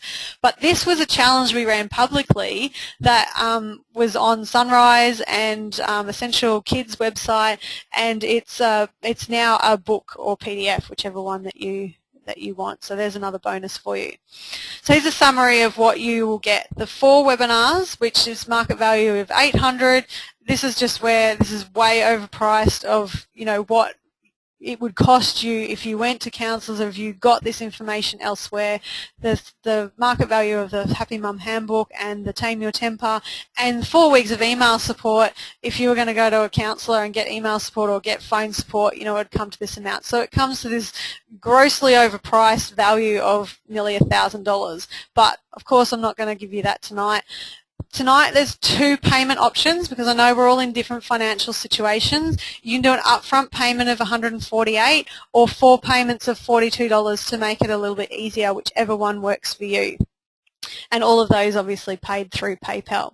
So now what you're getting is you're getting the Happy Mum Handbook, you're getting the Tame Your Temper Challenge, you're now getting 4 webinars for $25 each, which is so cheap, and you can record. The recording is something you can access forever. So it's not even that even if you went to a counselling session, it happens once and then that's it. You don't know what, you know, you're not able to access that information forever. This you can at only $25 per session, and then all your email support's free. So that comes to the discounted price is about $158. So $148 is what we're charging if you pay up front. So remembering that there's only 30 places available, so you just need to be quick. So there's, you know, we had, as I said, 350 people who registered for this tonight, so I know those places are going to fill up really quick. If we do have enough for a second class, we will run a second class, but if we don't, we'll only just be running the 1 class. So you can register that at www.selfhelpformums.com.au, stress-free parenting. Connie's going to put it into the chat screen now, so if you want to link on it now you can, or just write it down and you can you know, go to it at the end of this session. Okay, so there's one more thing that I need to tell you, that if, like, what I do with the Parental Stress Centre and Self-Help for Mums is with the utmost integrity. I have so much passion for what I'm doing because I don't want anyone to feel the things that I felt when I was going through my stressful period and not knowing the information that I'm teaching here. And so I'm not interested in taking someone's money if it's not helpful to you. So everything that I always provide in terms of products comes with a money-back guarantee. If I'm not able to help you in any way after you've finished all 4 series, for all 4 webinars, then I will give you your money back, because I'm not interested in helping, and I'm confident that this will help you. So, sorry, I'm not interested in taking your money if I don't help you, sorry. Yeah, so it's just a money-back guarantee that I always like to keep. So I'm just going to take some questions. Here's a couple of testimonials from other people who've done my webinar series before. If you have any questions about the series at the moment, or just in general, I'll answer those now. So I'm just going to, I've taken all of the hands down. A couple of questions that come up about the webinar series is if you're not able to do one of those weeks, that's fine. You just need to listen to that recording before your next week, and of course if you've got any questions you can always email me and I'll answer them for you before the next week. Some people sign up to the series and can't do any of them. That's okay too. We'll just correspond by email and you'll get the recordings for you to listen to as well, so that's not an issue at all. I'm just trying to think of some of the other questions that get asked. I'm having trouble seeing the questions. Connie, can you see any that you're not able to answer at the moment?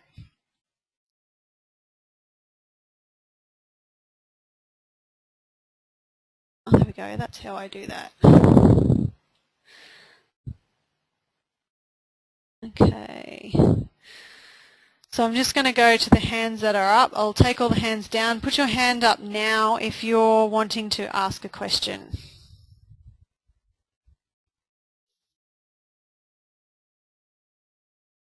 Okay, let me just go to Holly.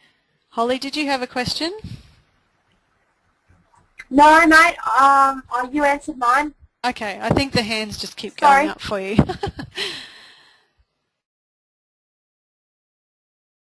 Okay, so if you do have any questions that we've not gotten to tonight in terms of the webinar series, then please feel free to email me at info@selfhelpformums.com or info@parentalstress.com.au. Either one is fine. You can get me on that one.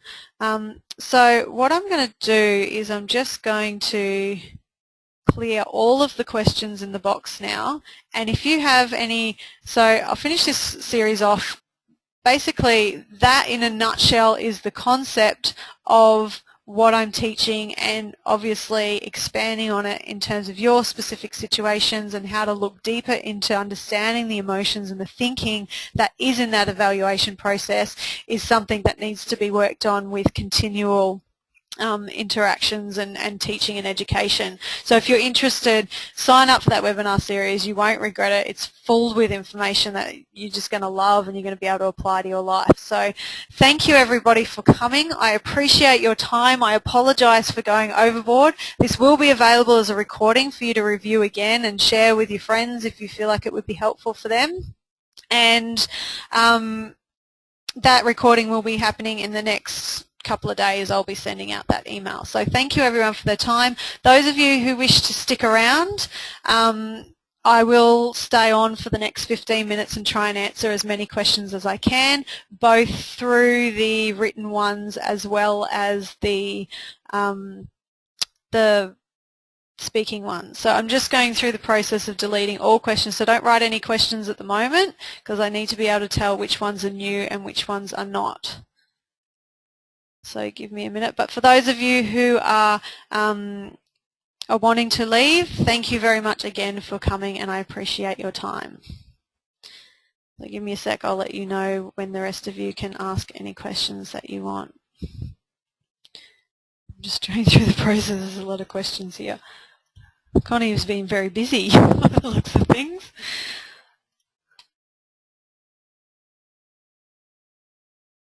Okay.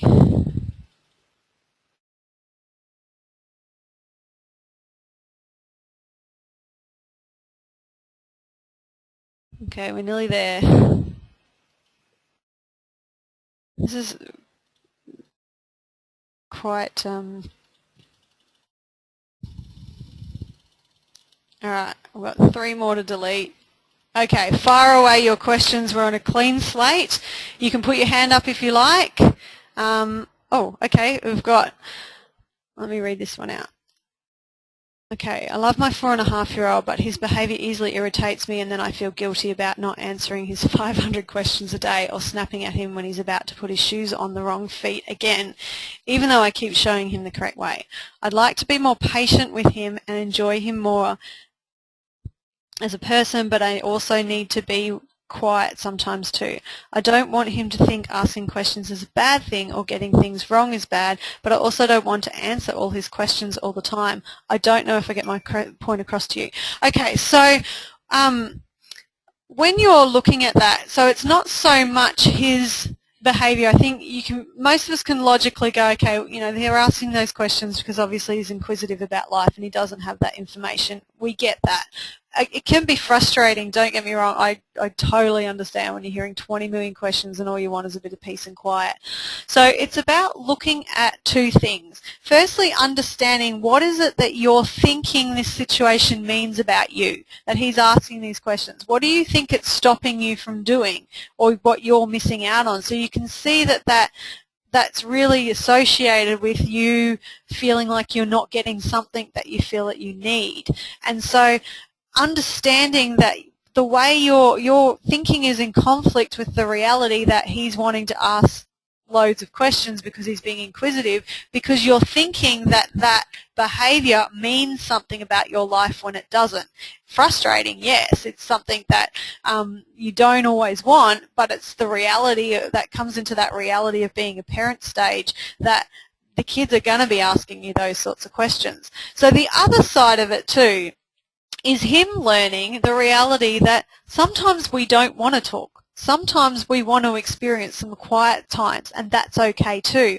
I remember teaching my kids about space, and it was so hilarious when they couldn't even say the word space, and they would start saying things like, I want some space. It was so cute because I would say to them, Mummy just needs a bit of space right now to, you know, have some quiet time. And so that's kind of a rule of teaching your kids about that boundaries, and it's a life lesson that we need to teach them. So it's okay for you to say, I know you have loads of questions, honey. I'm okay with you, you know, asking those questions, but right now I don't really want to answer any more questions.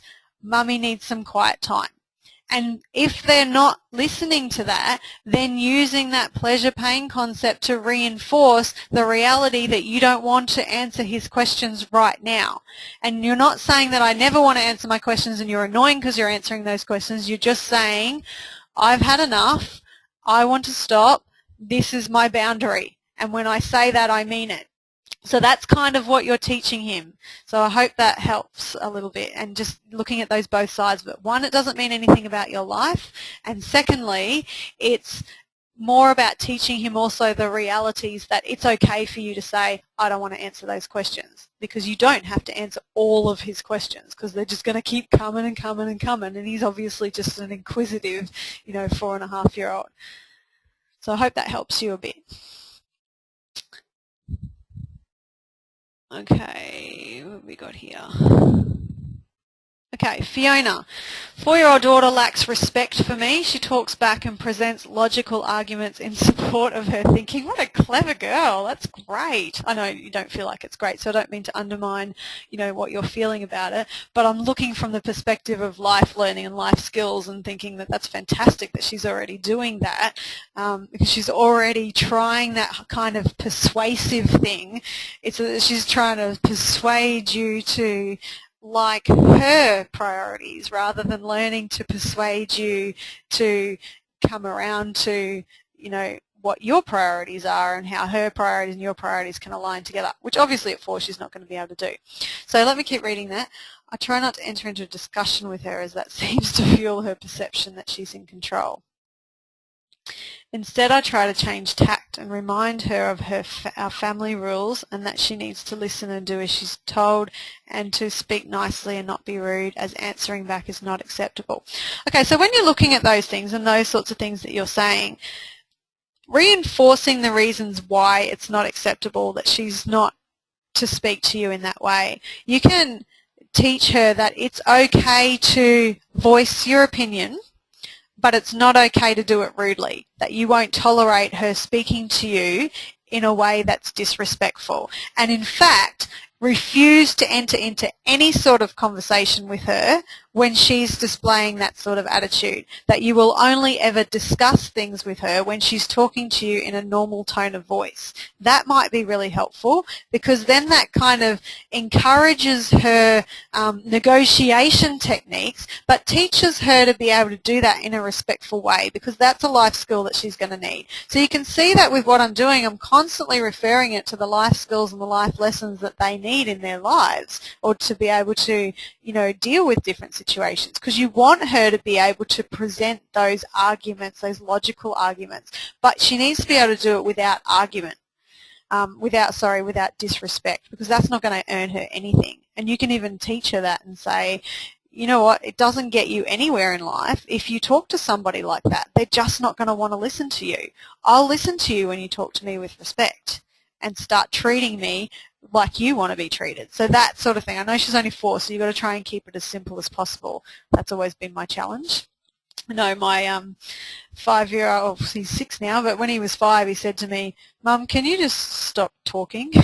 Because he was just over my elaborative lessons, but they're getting used to me now, so they're getting there. So you said she started to speak nicely. The reply she should give me is, "Yes, Mummy, I will do that when I've finished." She just seems to have the last word and continues to tell me how it should be, etc., or that I'm being rude because I'm asking her to do things that she doesn't like. And it also sounds to me like there's a bit of a power struggle here, that perhaps you're feeling like, you know, it's more about her needing to, and I don't know because I'm not having this full conversation with you, but there's definitely seems to be this kind of power play. And often when we have conflict with one of our children, it's because they're very much like ourselves, and what we see in them is things that I want to achieve and they're stopping me from achieving that. So maybe you like to have the last word and she likes to have the last word, so you're constantly at odds with each other because you're both trying to get the same thing. So really getting that understanding that, you know, you're actually thinking the same way. So if you can look at it from that perspective and say, you know what, I can see where she's coming from because I think like that too, and approach her with that. I see where you're coming from because I feel like that as well, but the reality of life is blah, blah, blah, blah, blah. So, you know, you can help her in that way. So hopefully that helps you a little bit with that whole idea of respect, because actually another aspect of that, respect really means that I think you should treat me the way I think you should treat me. So you're expecting them to treat you the way you think, through your lens, through your experience of life. But the reality is she's treating you with her lens. So looking at her lens and teaching her a different way to treat people is what is needed. So hopefully that helps you a little bit. Okay. We've got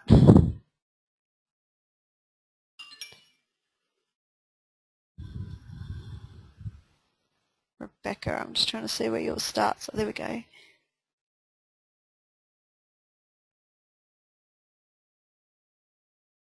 Okay, we go to Claudia. What's the best way to discipline a 2.5-year-old? I've tried time out, taking toys out, etc. Not much seems to work. I think when you're dealing with that age group, sometimes I think us parents can be a little bit impatient with how long it's going to take a child of that age to learn, and we kind of give up before it's actually taken the effect. Some of the things that we have to be careful of is that we are being consistent every single time with that behaviour. We've kind of got to pick our battles, but if tantrums are one of them, for example, and we want to put them in time out whenever they're doing tantrums and go, okay, you need to go over here and calm down, then we need to do that every single time. If that means that you have to do time out in a spot in the shopping centre and stand aside so they can do that, and they have to have their little tanny in the corner there where everyone can hear them, then that might be what you have to do in order to reinforce the lesson.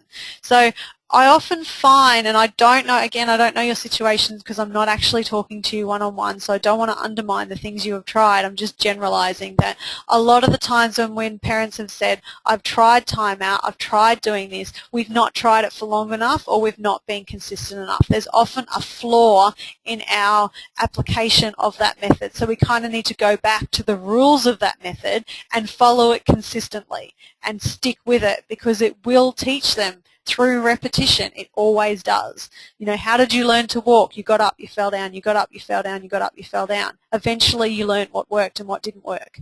This is the same way with parenting, is that we need to give them the same examples of what works and what doesn't work. How do I get what I want? It's not this way. It's this way. So Mummy will talk to me if I stop tantruming. If I calm down and talk to her, we can get resolutions. But if I'm going to crack it, then every time I crack it, I just get put aside. I don't get what I want anyway. So what would be the point? So really looking at the agenda for their behaviour. There must be something that they're getting out of that behaviour to consistently try it. So in order to change it, you need to change what you do and how you think about it. So hopefully that's helpful too. Okay, so I'm going to take one more and then we're going to finish up for the evening. My 3.5-year-old, this is Kelly. My 3.5-year-old is horrible to his 18-month-old brother. Oh, the sibling rivalry. It's always fun. He will hit, stand on him, pull hair and push him. Timeout doesn't seem to be effective in stopping the behaviour. My mother bear instincts. Oh, your mother bear. I thought you were saying your mother. My mother bear instinct kicks in and I protect my younger child from the older one. How can I best overcome this so that they are able to get along and also don't want to teach my younger child that he is the victim? All right, so I'd be looking at what's going on for your 3.5-year-old for him to be horrible to his 18-month-old. What is he feeling about his brother? What is he thinking to cause those feelings? So looking back at that evaluation process. When you understand what that is, you can then help that situation. So, for example, perhaps it's got something to do with, which is often the case, jealousy, that an 18-month-old needs a lot of attention and has done so for quite a while when for, you know, the first year or so, you know, that child got all of the attention and then you know, they've started to understand over the last, you know, 6 months to a year or so that that baby's getting attention and I'm not. So looking at triggers that make your child do that to his brother and what might be going on in that thinking process in order to create him to want to behave that way. What is his payoff? It might even be that he gets your attention, that maybe he needs a little bit of time, just you and him, where he gets that undivided attention. So you can talk to him about, you know, you and I are going to have this time together, you know, your younger brother needs time as well. We've all got to share our time, that sorts of things. It's just helping him to learn how to share, and sharing also means sharing mummy and sharing things. Giving him, like if timeout really isn't working for you and you have been really consistent, then you got to up the ante. You know, what is it that's going to make him motivated to want to stop hitting his brother? Because absolutely that is not okay. And at 18 months old, you're probably not going to be able to really teach your child, you know, that they're a victim. They're not even thinking victim types of thoughts. That's probably what we're thinking from our adult concept. So at this stage, I'd be concentrating on the evaluation process behind why the 3.5-year-old, what's his payoff. So looking at that, let me see if I can find the slideshow. Oops. Okay, let me show you where we go back to the solutions.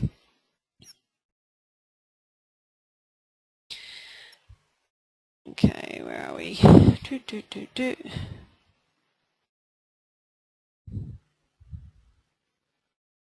Okay, so let's look at this for a minute.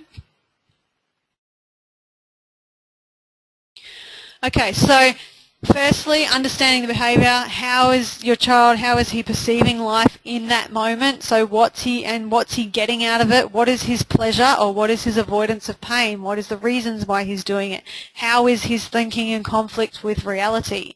So that's the first step to trying to change what he's doing. The second step is to teaching him about the reality of life and teaching them to accept the reality. And so if it is something about jealousy, reality is he needs to share, and that behaviour is not appropriate.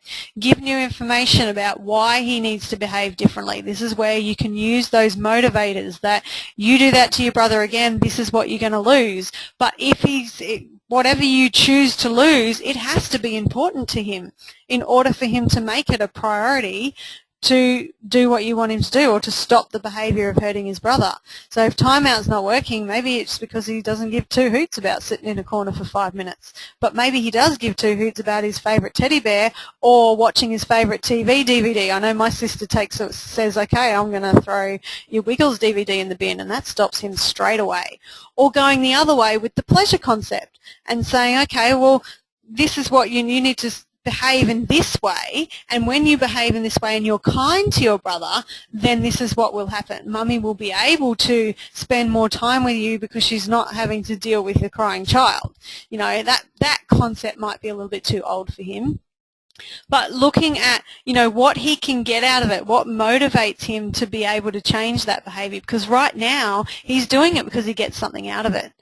You know, and that's what we all do. So it's not because he's a bad child or an evil child. None of our children are, and nor are we. It's just because there's always a payoff for what why we're doing what we're doing. It's that pursuit of pleasure and avoidance of pain, which determines what should I do. So he has a reference point from his past that he links with, that if I hit my brother, then I'm going to get this, or it will stop this. So it just depends on how he's evaluating. So looking at that age where they can't always articulate what's going on, it's looking for clues as to what might be happening, hearing the words that he does say and trying to look at how it's in conflict with reality or what his payoff might be for behaving in that way.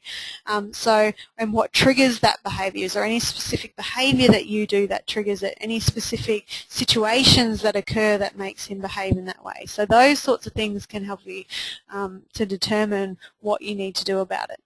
So I think you can all see that it's, you know, it's not clear-cut, this concept, that there's so many different ways and so much more information you need to support this concept to be able to apply it. Sometimes it's easy in principle, but then other times it can be difficult because you're needing more information on negotiation, on compromise, on communicating, on being able to identify and separate your thinking that causes your reactions from the thinking of your child, and all those different ways, which is why I've created the webinar series. So for those of you who haven't already and are still online, jump on to the webinar series and let's just get cracking at being able to help you to just nail this whole parenting stress thing, because it just doesn't have to be that way. I mean, there will be stressful moments, don't get me wrong, but there won't, your life won't be stressful, and that's what I'm trying to help. So thank you everybody for coming this evening. I appreciate your time. I hope that I have been of help to you. Again, if you have any suggestions on where you'd like the Parental Stress Centre of Australia to go, what articles, what topics, all those sorts of things, please send me an email, info@parentalstress.com.au. It will help shape it and be what you guys want it to be. And it's just going to be massive because so many parents are needing this sort of information. So I'm so excited to be able to offer it. So thank you again. Remember, this recording will be available, and I will hopefully see you at my next webinar next week. So take care and good night.